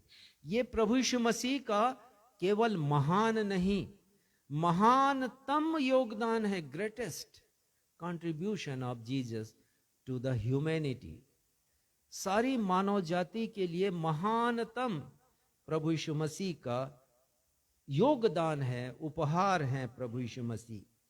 परंतु आज एक गंभीर प्रश्न हमारे सामने खड़ा है, और वो प्रश्न है कि क्या हम क्रिसमस पर प्रभु यीशु मसीह को उनके महानतम योगदान के लिए धन्यवाद दे रहे हैं, जिन्होंने इतना कष्ट और दुख सहा है? क्या हमने उन्हें धन्यवाद दिया है कि हम मौज मस्ती में ही व्यस्त हैं? ये बड़ा प्रश्न है। या क्रिसमस को एक त्योहार के रूप में मनाकर क्या हम केवल रस्म अदायगी कर रहे हैं? क्या हम एक परंपरा का निर्वहन कर रहे हैं कि बड़ा दिन आ गया, घर की साफ सफाई करना है, घर को सजाना है, क्रिसमस ट्री है, पकवान है, बहुत से परंपराएं हैं हमारी। अच्छा है, परंपरा है, निभाइए उसको, लेकिन धन्यवाद तो दीजिए उन उपकारों के लिए जो यीशु ने हम पर किए हैं। क्या क्रिसमस का महान पर्व हमारे लिए महज एक औपचारिक परंपरा बनकर रह गई है, फॉर्मेलिटी बन गई है, ट्रेडिशन बन गया है केवल एक, और हम उसे निभा रहे हैं? तो हमें गंभीरता से इस पर विचार करना है। आज संसार भर में, संपूर्ण संसार में बड़े उत्साह, उमंग और हर्षोल्लास के साथ जैसा हर वर्ष मनाया जाता है, वैसे ये बड़ा दिन का पर्व, क्रिसमस का पर्व मनाया जा रहा है। घरों को, कलीसिया भवन को रोशनी से सजाया गया है और वे जगमगा रहे हैं। गडरियों का दल एक घर से दूसरे घर भ्रमण कर रहा है। केरल गीत वो गाने में व्यस्त है। गीत संगीत की प्रतियोगिताएं हो रही हैं। काफ़ी उत्साह और उमंग है। रैली तो देखने लायक है और सैकड़ों हजारों लोगों की भीड़ है और वो झूम रहे हैं, नाच रहे हैं, गा रहे हैं। घरों में केक बनकर तैयार हो रहा है, पकवान बनाए जा रहे हैं, क्रिसमस ट्री सजाया जा रहा है, नए नए वस्त्र खरीदे सिलाए जा रहे हैं। प्रश्न यही है कि क्या हमने क्रिसमस को यहीं तक सीमित कर दिया है? क्या मेरे लिए क्रिसमस का इतना ही महत्व है? बताना चाहूंगा आपको कि यीशु केवल बालक बनकर इस दुनिया में नहीं आए, वे उद्धारकर्ता बनकर आए। और आपके सामने मैं पढ़ूंगा भजन संहिता 68। देखिए कितनी अच्छी भविष्यवाणी प्रभु यीशु मसीह के लिए की गई यहाँ पर। उसका 19वां पद और 20वां पद मैं पढ़ूंगा। धन्य है प्रभु जो प्रतिदिन हमारा बोझ उठाता है।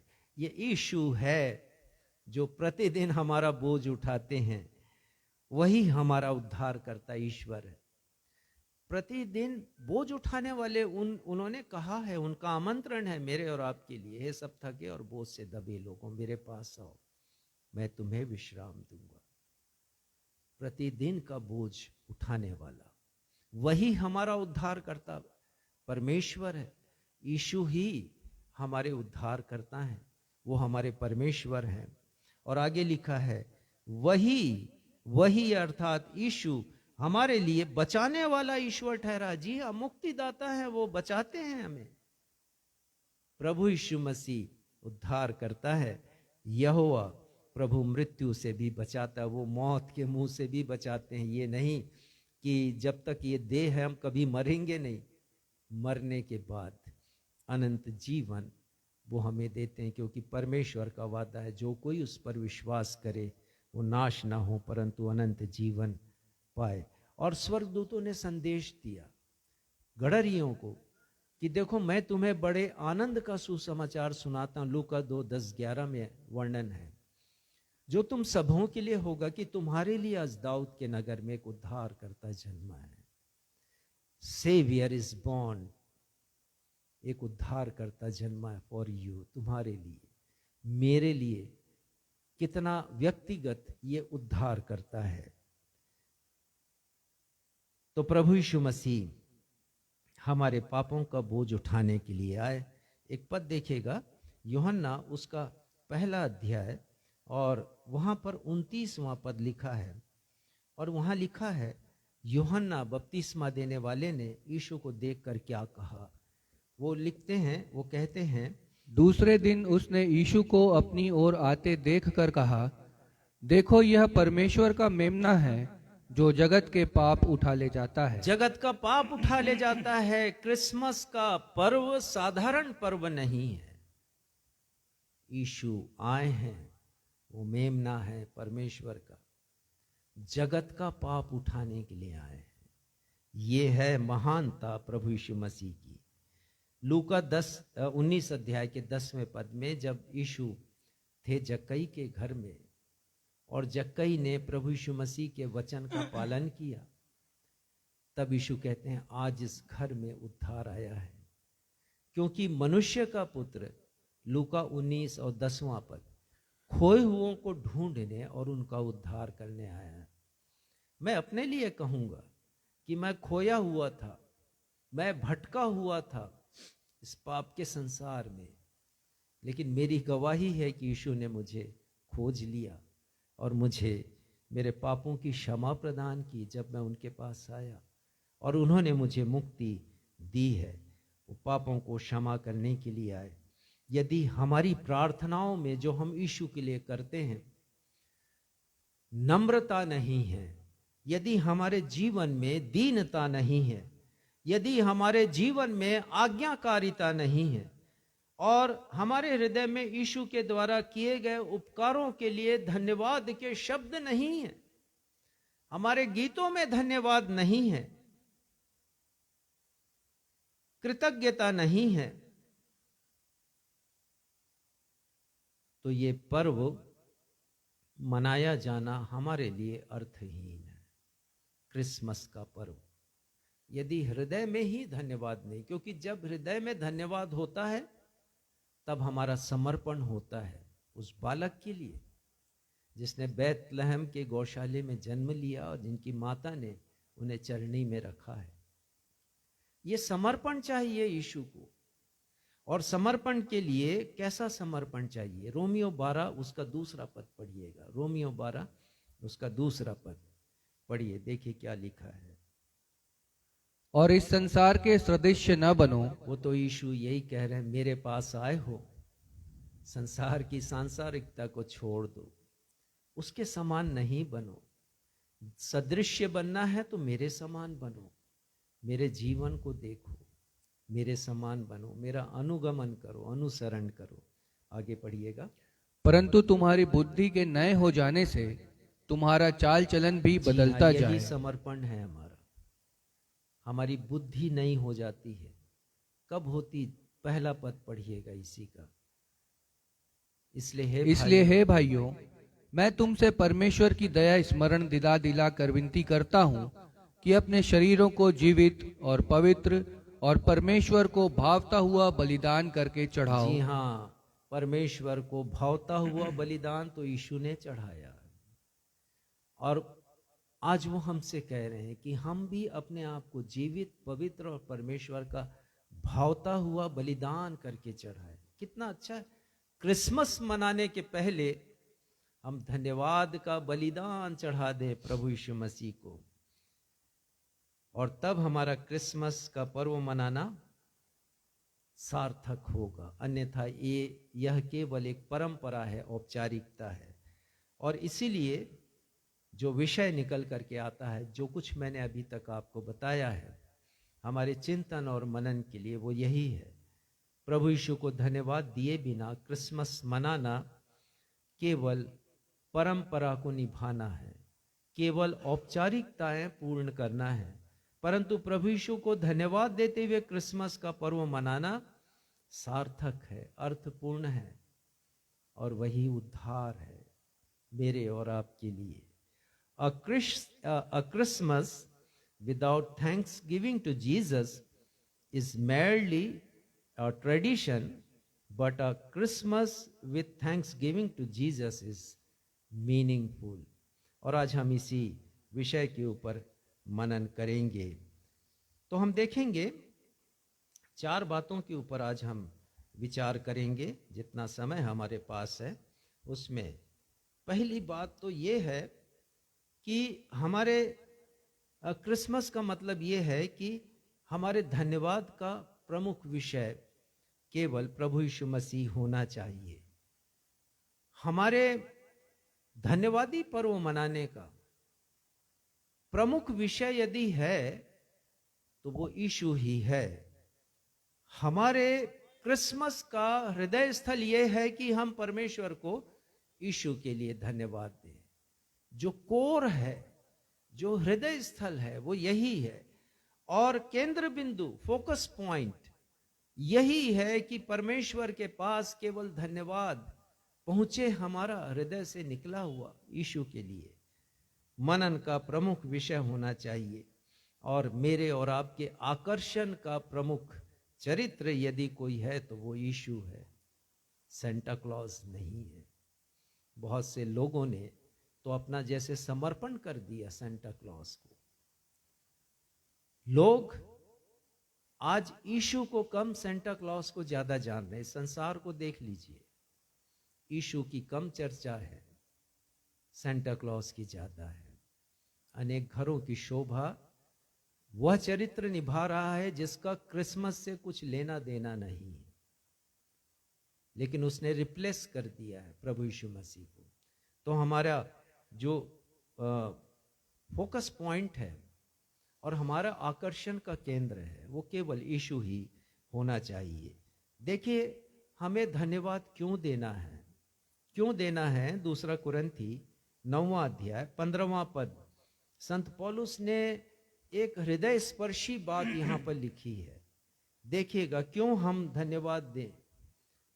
परमेश्वर को उसके उस दान के लिए जो वर्णन से बाहर है धन्यवाद हो। परमेश्वर पिता को उस दान के लिए, कौन से दान का जिक्र कर रहे हैं? वो कौन से दान की बात कह रहे हैं संत पौलुस यहां पर? प्रभु यीशु मसीह के लिए। वो अवर्णनीय है प्रभु यीशु मसीह, और संस्कृत में कहें तो अवर्चनीयम है वो, जिसके लिए हमारे पास कोई शब्द नहीं, कोई भाषा नहीं, वर्णन के परे है वो। ही इज बियॉन्ड डिस्क्रिप्शन, प्रभु यीशु मसीह। और वो कहते हैं धन्यवाद हो। तो जब इतनी बड़ी बात है तो क्यों ना हम धन्यवाद दें परमेश्वर को, प्रभु यीशु मसीह के लिए। संपूर्ण मानवता के लिए परमेश्वर पिता की ओर से प्रभु यीशु मसीह एक अनुपम, अवर्णनीय, अद्वितीय और अनुपम भेंट है। प्रभु यीशु मसीह, प्रभु यीशु मसीह के तुल्यता में और कोई भेंट नहीं जिसे परमेश्वर पिता ने मुझे और आपको दिया है। बहुत सी भेंट दी है परमेश्वर पिता ने। जीने के लिए श्वास दिया है, हृदय की धड़कन दी है परमेश्वर ने। इन सब के ऊपर प्रभु यीशु मसीह का वरदान है जो परमेश्वर ने दिया है। हम देखें क्रिसमस के आसपास धन्यवाद दिया गया, और लूका 2:11 में जब स्वर्गदूत आए थे तो गडरियों को जब उन्होंने दर्शन दिया तो एक उद्धारकर्ता के जन्म के विषय में बताया। उन्होंने उस उद्धारकर्ता की पहचान और उनके पते के विषय में क्या बताया? पढ़िएगा 12वां पद, लूका 2 उसका 12 पद। और इसका तुम्हारे लिए यह पता है कि तुम एक बालक को कपड़े में लिपटा हुआ और चरनी में पड़ा पाओगे। देखिए, बहुत संक्षेप में वो पता था जो उन्होंने बताया है स्वर्गदूतों को, और उसमें से जो एक वाक्यांश है उस पर ध्यान दीजिएगा। कपड़े में लिपटा, प्रभु यीशु मसीह कपड़े में लिपटे हुए हैं। ये कपड़ा बड़ा महत्वपूर्ण है प्रभु यीशु मसीह के साथ। जन्म हुआ तो कपड़े में लपेटा गया, क्रूस पर उनके कपड़े बांट लिए गए, और जब क्रूस से उतारा गया तो एक कपड़े में लपेटा गया प्रभु यीशु मसीह को। ये जन्म के समय जो वर्णन आया है स्वर्गदूतों का कि तुम्हें कपड़े में लिपटा, वो बालक मिलेगा। और हम हमेशा लपेटते हैं। जब हम किसी को गिफ्ट देते हैं तो हम क्या करते हैं? रंगीन कागज से उसे लपेट देते हैं ताकि गिफ्ट की शोभा बढ़ जाए। और किसी विद्वान मसीही ने ये टीका की है इसके ऊपर कि यीशु मसीह तोहफा है मानव जाति के लिए कपड़े में लिपटा हुआ। His gift to the mankind, पूरे मानव जाति के लिए प्रभु यीशु मसीह एक तोहफा है। जैसे रैप हम करते हैं गिफ्ट देने के पहले, जो गिफ्ट हम लाते हैं, वैसे ही प्रभु यीशु मसीह एक अनुपम, अतुलनीय भेंट है, अवर्णनीय मानव जाति के लिए। लेकिन प्रश्न उठता है कि क्या धन्यवादी पर्व में केवल प्रभु यीशु मसीह को ही धन्यवाद दिया जा रहा है? या धन्यवादी पर्व का हृदय स्थल क्या प्रभु यीशु मसीह ही है? ये सोचने की बात है, क्योंकि मैंने कलीसियाओं में रहा हूं और मैंने देखा है कि धन्यवादी पर्व को विकृत कर दिया गया है, क्योंकि बहुत सी कलीसियाओं में धन्यवादी पर्व धन के लिए मनाया जाता है, ना कि यीशु को धन्यवाद देने के लिए। धन्यवादी पर्व किसी ने कहा है क्राइस्ट सेंटर्ड होना चाहिए, यीशु केंद्रित होना चाहिए, लेकिन ये मनी सेंटर्ड हो गया है। यही कहा जाता है अपने दशवांश परमेश्वर के भंडार में ले आओ। मलाकी 3:20 का उदाहरण का संदर्भ दिया जाता है कलीसिया के लोगों के सामने। अपने सारे भंडार परमेश्वर के भवन में ले आओ, तब वो आकाश के झरोके खोलकर तुम पर वर्षा करेगा। और प्रचार किया जाता है कि परमेश्वर पिता आशीषों के देने वाले परमेश्वर है, और जितनी भौतिक आशीषें हैं सब उसकी चर्चा करते हैं, चंगाई की चर्चा करते हैं। प्रभु यीशु मसीह इस दुनिया में उद्धार देने के लिए आए, मुक्ति देने के लिए आए। ये उनका उद्देश्य था, लेकिन हमने विकृत कर दिया। और ये भी पद देते हैं लोगों को और प्रेरित करते हैं इन पदों के द्वारा। 2 कुरिन्थी 9:7 में, जैसा हर एक मन में ठाने वो दान करे, और हर्ष के साथ दान करे, ना कि कुड़ के। और ऐसे रेफरेंसेस ला करके लोगों को उकसाते हैं कि वो अधिक से अधिक धन दें, परमेश्वर के भंडार में वो ले आए। ऐसा करना तब सुहाना लगता है जब कलीसिया में लोगों के द्वारा दिए गए धन की पारदर्शिता बनाकर रखी जाए, अर्थात जो धन दिया जा रहा है उसका सदुपयोग किया जा रहा है, पहली बात। और दूसरी बात कि धन का प्रयोग परमेश्वर के राज्य के विस्तार के लिए हो, लोगों की सेवा के लिए हो, सुसमाचार के प्रचार के लिए हो, ना कि स्वयं के लिए हो। प्रभु यीशु मसीह स्वयं के लिए नहीं आए, उन्होंने जीवन जिया मेरे और आपके लिए। तो जो कुछ हम देते हैं उसका उपयोग दूसरों के हित के लिए किया जाए। 2 कुरिन्थी 9वें अध्याय, जहां पर लिखा है हर्ष से देने वाले के विषय में कि परमेश्वर प्रेम करते हैं, उनके विषय में और क्या लिखा गया है मैं आपको बताऊंगा। 12वां पद पढ़िएगा। क्योंकि इस सेवा के पूरा करने से न केवल पवित्र लोगों की आवश्यकताएं पूरी होती हैं, परंतु लोगों की ओर से परमेश्वर का भी बहुत इस धन्यवाद सेवा होता है। के पूरा करने से, कौन सी सेवा? धन की सेवा के द्वारा बहुत से लोगों की आवश्यकताएं पूरी होती। कौन सी आवश्यकताएं? केवल भौतिक जी नहीं, आत्मिक। क्योंकि लोग भेजे जाते हैं, प्रचार के लिए भेजे जाते हैं, सुसमाचार की बढ़ती होती है। अभी कलीसियाओं में हिसाब रखा जा रहा है, और एक पास्टर को मैंने सुना कहते हुए कि उसके यहाँ लाखों का धन्यवादी पर्व में दान आया है, 9 लाख 10 लाख। धन का हिसाब है, आत्माओं का हिसाब नहीं है, जिसे बचाने के लिए यीशु मसीह इस दुनिया में आए। कितना अच्छा हो कि हम बजट बनाते हैं कलीसियाओं का, उसमें केवल धन का हिसाब ना हो, लेकिन आत्माओं को बचाए जाने का भी हिसाब हो।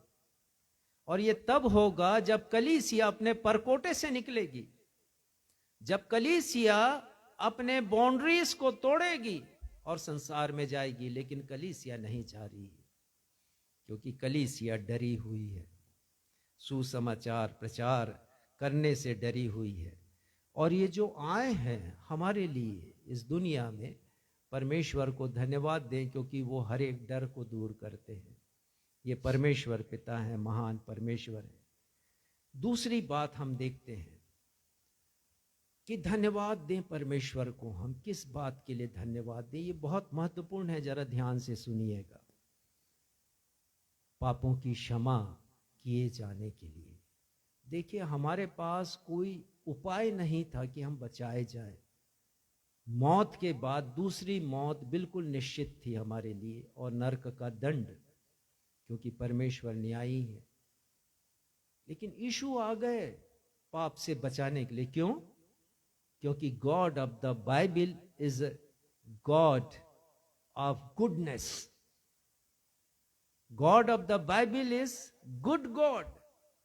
वो एक भले परमेश्वर है। देखिए, निकालिए भजन संहिता 86 उसका 5वां पद पढ़िएगा। भजन संहिता 86 उसका 5वां पद, और देखिए वहां क्या लिखा है। क्योंकि हे प्रभु, तू भला और क्षमा करने वाला है, और जितने तुझे पुकारते हैं। बस हे प्रभु, तू भला है। God is a good God, परमेश्वर का वचन कहता है। और क्यों भले हैं वो? क्योंकि तू क्षमा करने वाला परमेश्वर है। ये परमेश्वर है जो क्षमा करते हैं। भजन संहिता 107 उसका पहला पद हम देखेंगे, और ये भजन मुझे बहुत से मायनों में बहुत पसंद है। ये भजन 107 उसका पहला पद पढ़िएगा। यहोवा का धन्यवाद करो, क्योंकि वह भला है। क्योंकि वो भला है। यहोवा का धन्यवाद करो, क्योंकि वो भला है। आज हमने प्रारंभ में इस गीत को गाया। उसकी करुणा सदा की है, उसका धन्यवाद करो। Thank God for his goodness. परमेश्वर का धन्यवाद करो उस भलाई के लिए जो वो हम पर करते हैं। और कौन सी भलाई? इसे भजनकार ने दूसरे पद में लिखा है, पढ़िएगा दूसरा पद।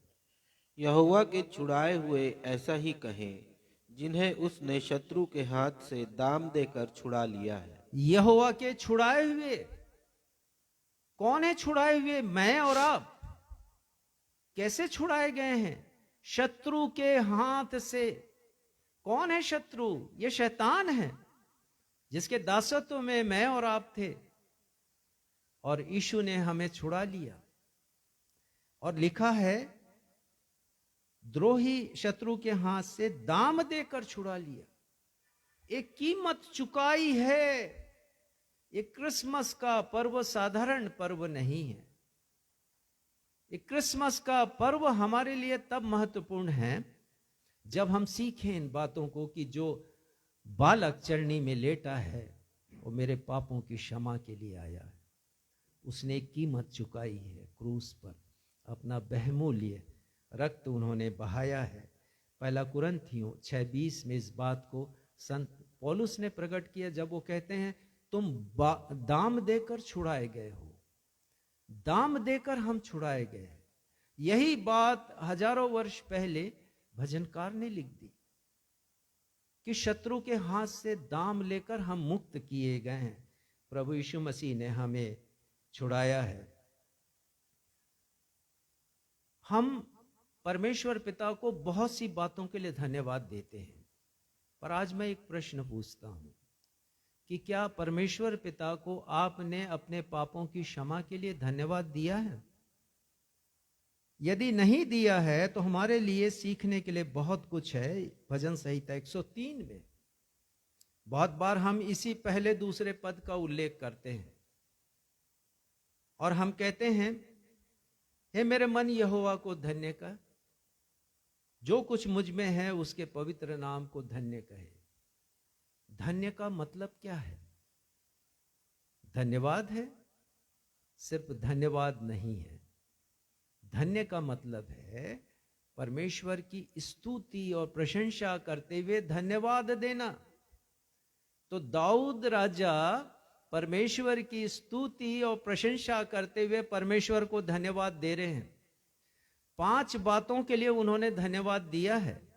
यदि आप ध्यान दें, तीसरे पद से लेके 5वें पद तक 5 बातों के लिए आप उसे नोट कर लेना। 5 बात कौन कौन सी? ये होमवर्क दे रहा हूं आपको, लेकिन पहली बात की ओर आपका ध्यान खींचूंगा।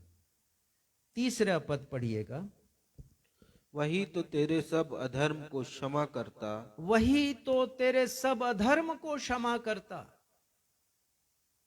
वही तो कौन है? ये यीशु है जो हमारे हरेक पापों को क्षमा करते हैं। उन्हें गहरे सागर में डाल देते हैं, वचन में आया, अपने पीठ के पीछे रख देते हैं, पलट कर कभी देखते नहीं। वही तो तेरे पापों को क्षमा करता। ये पहली प्रायोरिटी है राजा दाऊद की, भूले नहीं हम। ये साधारण पर्व नहीं है, ये क्षमा मांगने का पर्व है, अपने पापों से क्षमा मांगने का, अपना समर्पण करने का पर्व है ये। हम केवल मौज मस्ती, मनोरंजन, गाने, उछलने कूदने में ही ना लग जाए कि उद्धारकर्ता जन्मा है और उसकी खुशियां मना रहे हैं। कितनी अच्छी बात वो लिखते हैं। 5 बातों को लिखा है, लेकिन 5वीं बात के ऊपर हमारा ध्यान जाता है। 5वां पद पढ़िएगा। वही तो तेरी लालसा को उत्तम पदार्थों से तृप्त करता है। हाँ, बस बस बस, हमारे धन्यवाद के यही विषय हैं। और आजकल मैं नोटिस करता हूँ फेसबुक में बहुत से हमारे साथी भाई हैं, मसीही भाई, कार खरीदते हैं, परमेश्वर को धन्यवाद देते हैं, अच्छी बात है। लेकिन इन सब बातों का उतना मूल्य नहीं है जितना यीशु के लिए धन्यवाद देना, क्योंकि हमें हमारे पापों से क्षमा उन्होंने प्रदान की है, प्रभु यीशु मसीह ने। और दाऊद प्रथम स्थान देते हैं। गलत नहीं है धन्यवाद देना। यदि चंगाई मिली है हमें, बिल्कुल दे धन्यवाद। सुख सुविधा की भौतिक वस्तुएं मिली हैं, धन्यवाद दें, अच्छी बात। दुर्घटना से हम बचाए गए हैं, धन्यवाद दें। विवाह की वर्षगांठ मनाते हैं, जन्मदिन की वर्षगांठ मनाते हैं, धन्यवाद दें। बहुत से विषय हैं धन्यवाद की। जीवन में सफलता मिलती है, जीवन में उन्नति मिलती है, नौकरी में प्रमोशन मिलता है, हमारी आयु में वृद्धि होती है, सबके लिए धन्यवाद दें। लेकिन सबसे बढ़ करके दाऊद की जो सूची है उसमें पहली बात, वही तो तेरे सब अधर्मों को क्षमा करता है। ये परमेश्वर है। पापों की क्षमा के द्वारा ही हम प्रभु यीशु के क्रूस के बलिदान को, क्रिसमस में उनके आगमन को अच्छी तरह समझते हैं, उस मूल्य को समझते हैं धन्यवाद के द्वारा ही। तो हम धन्यवाद दें जैसा संत पौलुस ने दिया 2 कुरिन्थी 9:15 में, परमेश्वर पिता को उस दान के लिए जो वर्णन से बाहर है। परमेश्वर पिता का धन्यवाद हो। तीसरी बात कि जब हम इस धन्यवादी पर्व को मनाते हैं तो परमेश्वर पिता चाहते हैं कि हम कृतज्ञ बने, कृतघ्न नहीं बने। कृतज्ञ का मतलब है थैंकफुल, धन्यवादी बनना। बहुत अच्छा शब्द है हिंदी भाषा का, कृतज्ञता। और इसका अपोजिट है कृतघ्न, अर्थात धन्यवादित नहीं होना, थैंकलेस होना। तो बहुत से लोग अनेक बातों के लिए थैंक्स नहीं देते हैं, थैंकलेस होते हैं। पर परमेश्वर चाहते हैं कि मैं और आप कृतज्ञ बने, ना केवल परमेश्वर के प्रति परंतु हर एक उन मनुष्यों के प्रति जो हमारे प्रति उपकार करते हैं, हमारी भलाई करते हैं। हमें धन्यवादी बनना है। धन्यवादी होने का क्या मतलब है?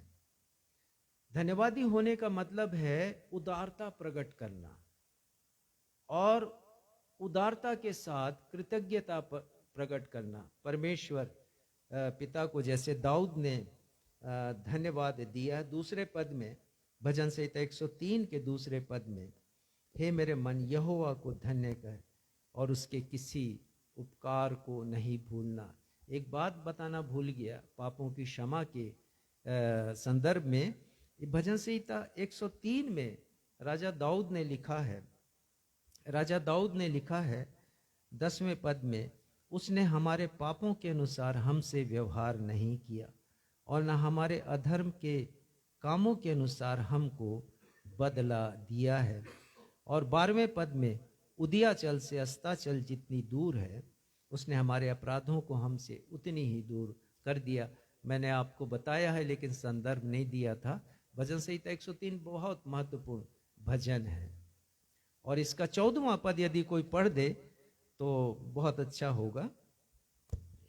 क्योंकि वह हमारी सृष्टि जानता है और उसको स्मरण रहता है कि मनुष्य मिट्टी ही है। जी हाँ प्यारे भाइयों और बहनों, शब्दों के ऊपर ध्यान दें। परमेश्वर को स्मरण रहता है कि मनुष्य मिट्टी है, लेकिन मनुष्य भूल जाता है कि वो मिट्टी है। भूले नहीं हम परमेश्वर की कृपा को, उनकी दया को, उनके उपकारों को। परमेश्वर के द्वारा मुझ पर और आप पर किए गए उपकारों को हमें एक्नॉलेज करना है, हमेशा उन्हें मानना है कि परमेश्वर पिता ने ये उपकार मुझ पर किए हैं। एक बड़ा उपकार मुझे तब समझ में आया जब मैंने अपनी माँ को, जब वो जीवित थी और बहुत बीमार हो गई, तो अस्पताल में मैंने भर्ती किया। और जब अस्पताल में भर्ती किया तो 5 दिन तक भर्ती रही और फिर डॉक्टर ने एक बिल दिया मुझे। और उस बिल में दूसरी बातें भी थीं, लेकिन जिस बात ने मेरा ध्यान आकर्षित किया वो ये था कि डॉक्टर के बिल में माँ को प्रतिदिन ऑक्सीजन दिया गया था, तो 2000 रुपया प्रतिदिन ऑक्सीजन का चार्ज उन्होंने लिखा था। 5 दिन का 10,000 रुपए। संत पौलुस ने लिखा, जब वो एथेंस में गए थे प्रचार करने के लिए, तो उन्होंने उस परमेश्वर के बारे में बताया जो जीवन और श्वास का देने वाला परमेश्वर है।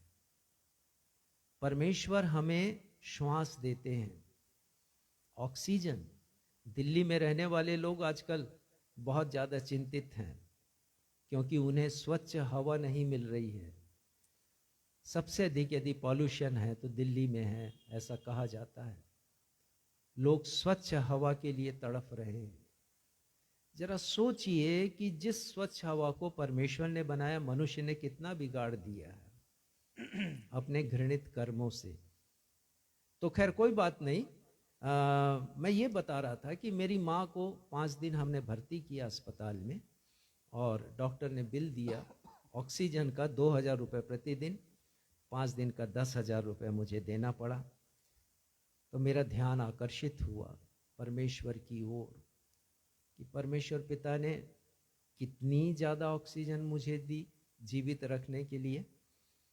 मेरी उम्र अभी 72 वर्ष की हो चुकी, मैं 73 वर्ष में हूँ।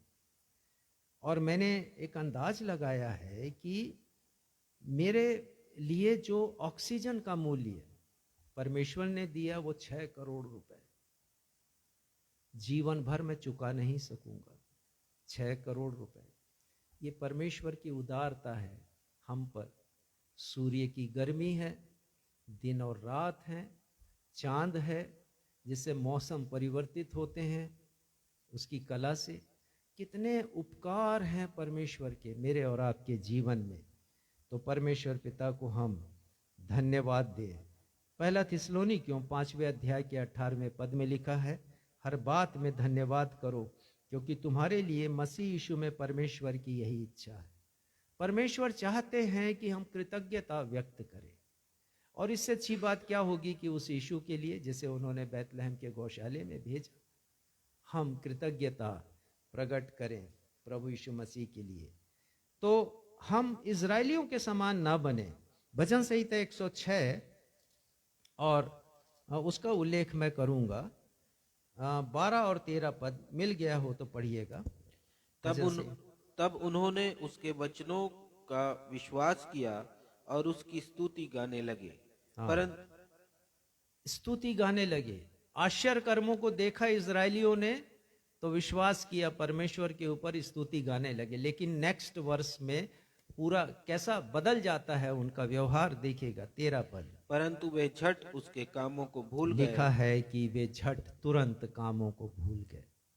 परमेश्वर पिता बहुत से उपकार हम पर करते हैं और जब होता है तो हम धन्यवाद देते हैं, लेकिन थोड़े दिन के बाद हम भूल जाते हैं जो उपकार परमेश्वर पिता हम पर करते हैं। उदारता के साथ करते हैं, जनरसली करते हैं परमेश्वर। तो हम इजरायलियों के समान ना बने कि झट भूल गए वो परमेश्वर के उपकारों को। लूका 17 अध्याय में हम पढ़ते हैं 11 से 19 पद में 10 कोढ़ियों के बारे में। तो प्रभु यीशु मसीह को पता था कि 10 में से 9 नहीं आएंगे, लेकिन उनकी उदारता देखिए, सभी को चंगाई दी। वो सर्वज्ञानी हैं प्रभु यीशु मसीह, उनको मालूम था कि एक ही लौट करके आएगा धन्यवाद देने के लिए, 9 नहीं आएंगे। हम हमेशा स्मरण करें परमेश्वर पिता की हर एक कृपा को, और जब हम धन्यवाद देंगे ना, तब परमेश्वर पिता हमारी ऑफरिंग को, भेंटों को भी ग्रहण करेंगे। जैसा हम देखते हैं कि उत्पत्ति 4 अध्याय में हाबिल और केन दोनों अपनी अपनी भेंट लेकर के आए हैं, और परमेश्वर पिता ने हाबिल की भेंट को ग्रहण किया। उत्पत्ति 4 और उसके 4 पद में लिखा है, और हाबिल भी अपनी भेड़ बकरियों के कई एक, यानी अनेक, सिर्फ एक नहीं अनेक पहिलौठे बच्चे भेंट चढ़ाने ले आया और उनकी चर्बी भेंट चढ़ाई। तब यहोवा ने हाबिल और उसकी भेंट को ग्रहण किया। देखिए, परमेश्वर केवल भेंट को ग्रहण नहीं करते हैं, परमेश्वर भेंटकर्ता को भी ग्रहण करते हैं, जो भेंट देने वाला है। लिखा है यहां पर, आप ध्यान दीजिएगा 4 पद के अंतिम हिस्से में, तब यहोवा ने हाबिल और उसकी भेंट, केवल भेंट को ग्रहण नहीं किया, ये नहीं लिखा है भेंट को ग्रहण किया, हाबिल की भेंट को, हाबिल और उसकी भेंट। तो ये हमेशा ध्यान रखिएगा, जब धन्यवाद के साथ हम अपनी भेंटों को देंगे, परमेश्वर पिता सिर्फ हमारी भेंटों को नहीं परंतु हमें भी ग्रहण करेंगे। परंतु कैन की भेंट को अस्वीकार किया, क्यों किया? 3 पद पढ़िएगा। कुछ दिनों के पश्चात कैन यहोवा के पास भूमि की उपज में से कुछ भेंट ले आया। देखिए, ध्यान दीजिए, कुछ लाया है, केवल कुछ भेंट लेकर के आ गया। प्रभु जो कुछ दिया तूने तो दिया है, तेरे में से ही ये मैं कुछ दे रहा हूं तुझे। लेकिन हाबिल ने अनेक जितने भी पशु उन्होंने पाल रखे थे सभी भेंट के लिए लेके आए, सबका बलिदान किया। तो परमेश्वर भेंट के साथ साथ भेंट देने वाले को भी ग्रहण करता है। परमेश्वर पिता के नाम की हम महिमा करते हैं। अंतिम एक पद पढ़िएगा, रोमियो उसका 8वां अध्याय और 32वां पद। रोमियो 8वां अध्याय 32वां पद। जिसने अपने निज पुत्र को भी न रख छोड़ा परंतु उसे हम सब के लिए दे दिया, वह उसके साथ हमें और सब कुछ क्यों कर ना देगा। देखिए, यह है परमेश्वर पिता की उदारता। अपने निज पुत्र को भी नहीं छोड़ा है, यीशु को नहीं छोड़ा, हमारे लिए दे दिया उन्हें। तो जब उसे दे दिया तो और कुछ और सब कुछ क्यों नहीं वो हमें देंगे। परमेश्वर पिता को हम धन्यवाद दें। अंतिम बात मैं बताऊंगा, धन्यवादी पर्वों पर परमेश्वर पिता को जीवन के बुरे, कड़वे और कठिन समय के लिए भी हम धन्यवाद दें। जी हाँ प्यारे भाइयों और बहनों, जब जीवन यात्रा में हम आगे बढ़ते हैं ना, तो बहुत कड़वे घूंट भी हमें पीने पड़ते हैं। कठिन समय आता है, बुरा समय हमारी जिंदगी में आता है, तो ऐसा नहीं कि केवल अच्छे समय के लिए ही हम धन्यवाद दें। बीमार होते हैं, बीमारी के लिए भी धन्यवाद दें परमेश्वर को। बन जाए अय्यूब के समान। अय्यूब 2 उसका 10वां पद निकालिएगा। बहुत अच्छा उदाहरण है अय्यूब का जीवन हम सभी के लिए, और वो यहाँ पर हम देखते हैं उसके पहले पढ़िएगा, 2 अध्याय के 10वें पद के पहले 20वां पद, पहला अध्याय 20वां पद। तब अय्यूब उठा और बागा फाड़ सिर मुंडाकर भूमि पर गिरा और दंडवत करके कहा। देखिए, सब कुछ लुट गया उसका धन, उसकी संपत्ति और उसके बेटे और बेटियां, वो भी मर गए। कुछ भी शेष नहीं रहा उसके पास। तो जब ऐसा हुआ तो हम देखते हैं कि उसने परमेश्वर को दंडवत किया है और वो परमेश्वर को धन्यवाद देते हैं। 21वें पद के अंतिम हिस्से में वो कहते हैं, यहोवा ने दिया, यहोवा ही ने लिया, यहोवा ही का नाम धन्य हो। उनके नाम की स्तुति उन्होंने की, धन्यवाद देते हुए स्तुति प्रशंसा उन्होंने की है। दूसरे अध्याय का 10वां पद पढ़िएगा। उसने उससे कहा, तू एक मूढ़ स्त्री की सी बातें करती है। क्या हम जो परमेश्वर के हाथ से सुख लेते हैं दुख न ले? दुख यदि आ जाए तो भी धन्यवाद दे। परमेश्वर पिता की बिना इच्छा के दुख हमारे जीवन में नहीं आता। इस बात को ध्यान रखिए। यदि आप परमेश्वर के भय में हैं, डरते हैं परमेश्वर से, डरवैये हैं, परमेश्वर की इच्छा के बिना दुख भी नहीं आएगा। ये जो अय्यूब के जीवन में आया परमेश्वर की इच्छा से आया है। पहले अध्याय को ध्यान से पढ़िएगा। परमेश्वर ने इच्छा प्रकट की शैतान के सामने, जा तू ऐसा कर, देख वो खरा सीधा मेरा भय मानने वाला है, उसके सदृश इस पृथ्वी पर और कोई नहीं, वो प्रमाणित करेगा। और उसने प्रमाणित किया अय्यूब ने। तो परमेश्वर की इच्छा से ये समय आता है। मैंने पढ़ा ग्रेट थियोलॉजियन, जो एक बहुत महान धर्म विद्वान रहे हैं हमारे मसीही जगत के, बहुत जाने माने विद्वान, उनका नाम है मैथ्यू हेनरी। उन्होंने उस जमाने में बाइबल की टीका टिप्पणी लिखी है, जिस जमाने में ये एआई नहीं था, जिस जमाने में कंप्यूटर नहीं था और जिस जमाने में बहुत सी सुविधाएं नहीं थी जो आधुनिक जगत में है। और उन्होंने उत्पत्ति से लेकर प्रकाशित वाक्य तक की कमेंट्रीज उन्होंने लिखी हैं। और वो लिखते हैं कि एक बार डाकुओं ने उन्हें लूट लिया। तब उन्होंने 3 बातों के लिए परमेश्वर को धन्यवाद दिया, हमारे लिए सीखने के लिए है। बहुत अच्छा उदाहरण। 3 बातों के लिए उन्होंने धन्यवाद दिया। पहली बात, परमेश्वर पिता आपका धन्यवाद कि इसके पहले मुझे कभी लूटा नहीं गया। देखिए कितनी अच्छी बात है। परमेश्वर पिता आपको धन्यवाद, इसके पहले मुझे लूटा नहीं गया। दूसरी बात, उन्होंने मेरे पर्स को ही लूटा, मुझे जान से नहीं मारा। परमेश्वर पिता इस बात के लिए धन्यवाद।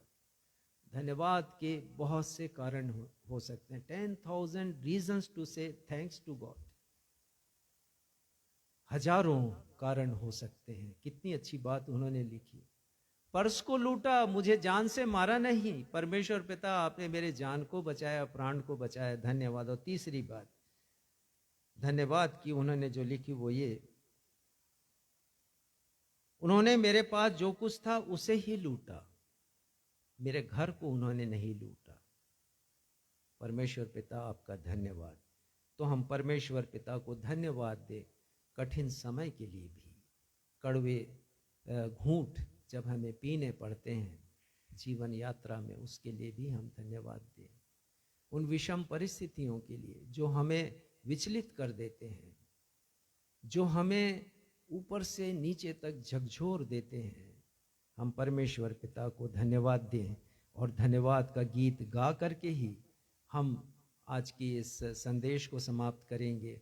धन्यवाद के साथ स्तुति गाऊंगा। उसके दूसरे पद को हम गाएंगे, तू है सच्चा खुदा। तो सच्चा खुदा मेरा यीशु है, हम उस पर ही अपना विश्वास बना करके रखें। आइए इस दूसरे पद को हम गाएंगे।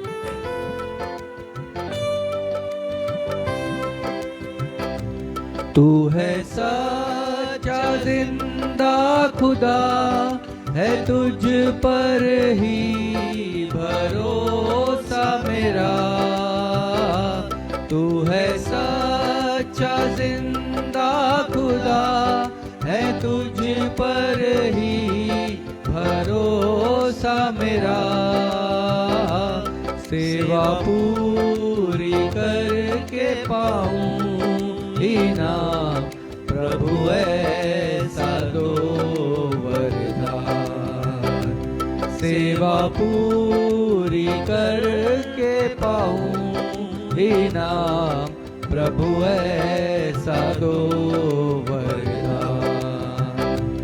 धन्यवाद के साथ स्तुति गाऊंगा हे यीशु मेरे खुदा। उपकार तेरे हैं बेशुमार, कोटि कोटि स्तुति धन्यवाद। कोटि कोटि स्तुति धन्यवाद। कोटि कोटि स्तुति धन्यवाद। प्रार्थना में जाएंगे। हमारे परमेश्वर पिता, हम आपको हृदय की गहराइयों से धन्यवाद देते हैं। जैसे राजा दाऊद ने लिख दिया, हे परमेश्वर मैं संपूर्ण मन से तुझे धन्यवाद देता हूँ। आज हमने सीख लिया पिता कि जीवन यात्रा में यदि धन्यवाद का सबसे बड़ा यदि मौका है, अवसर है, तो केवल यीशु को धन्यवाद देना है। यीशु के लिए धन्यवाद देना है, आपको धन्यवाद देना है, क्योंकि वे हमारे लिए है। व्यक्तिगत रूप से क्रूस पर जब उन्होंने अपने प्राण को दिया, बलिदान किया मेरे मुक्ति के लिए, मेरे पापों की क्षमा के लिए, मैं धन्यवाद देता हूँ। और आज हमने क्रिसमस के अर्थ को समझ लिया। क्रिसमस एक साधारण पर्व नहीं है, परंतु असाधारण पर्व है हमारे लिए। ये मौका है। हम धन्यवाद देते हैं पिता परमेश्वर आज के वचन के प्रकाशन के लिए, जिसे प्रभु यीशु मसीह की प्रतिज्ञा के अनुसार पवित्र आत्मा ने हमें सब कुछ कहा है, बतलाया है, प्रकाशित किया है। आपको बहुत बहुत धन्यवाद। होने दीजिए कि हमारा ये क्रिसमस अर्थपूर्ण हो सके, केवल एक परंपरा औपचारिकता नहीं, परंतु अर्थपूर्ण हो सके कि हम यीशु को धन्यवाद दें। यीशु के लिए आपको हम धन्यवाद दें। अपनी इस प्रार्थना को हम अपने मुक्तिदाता प्रभु यीशु के नाम से ही मांगते हैं। सुनिए, स्वीकार कीजिए। कलीसिया कहे आमीन। आशीष ग्रहण करेंगे। इसलिए अब हे प्रभु जनों, अपने विश्वास पर दृढ़ता से स्थिर रहो और जो जो बातें आज आपने वचन से सीखी हैं उन्हें थामे रखो।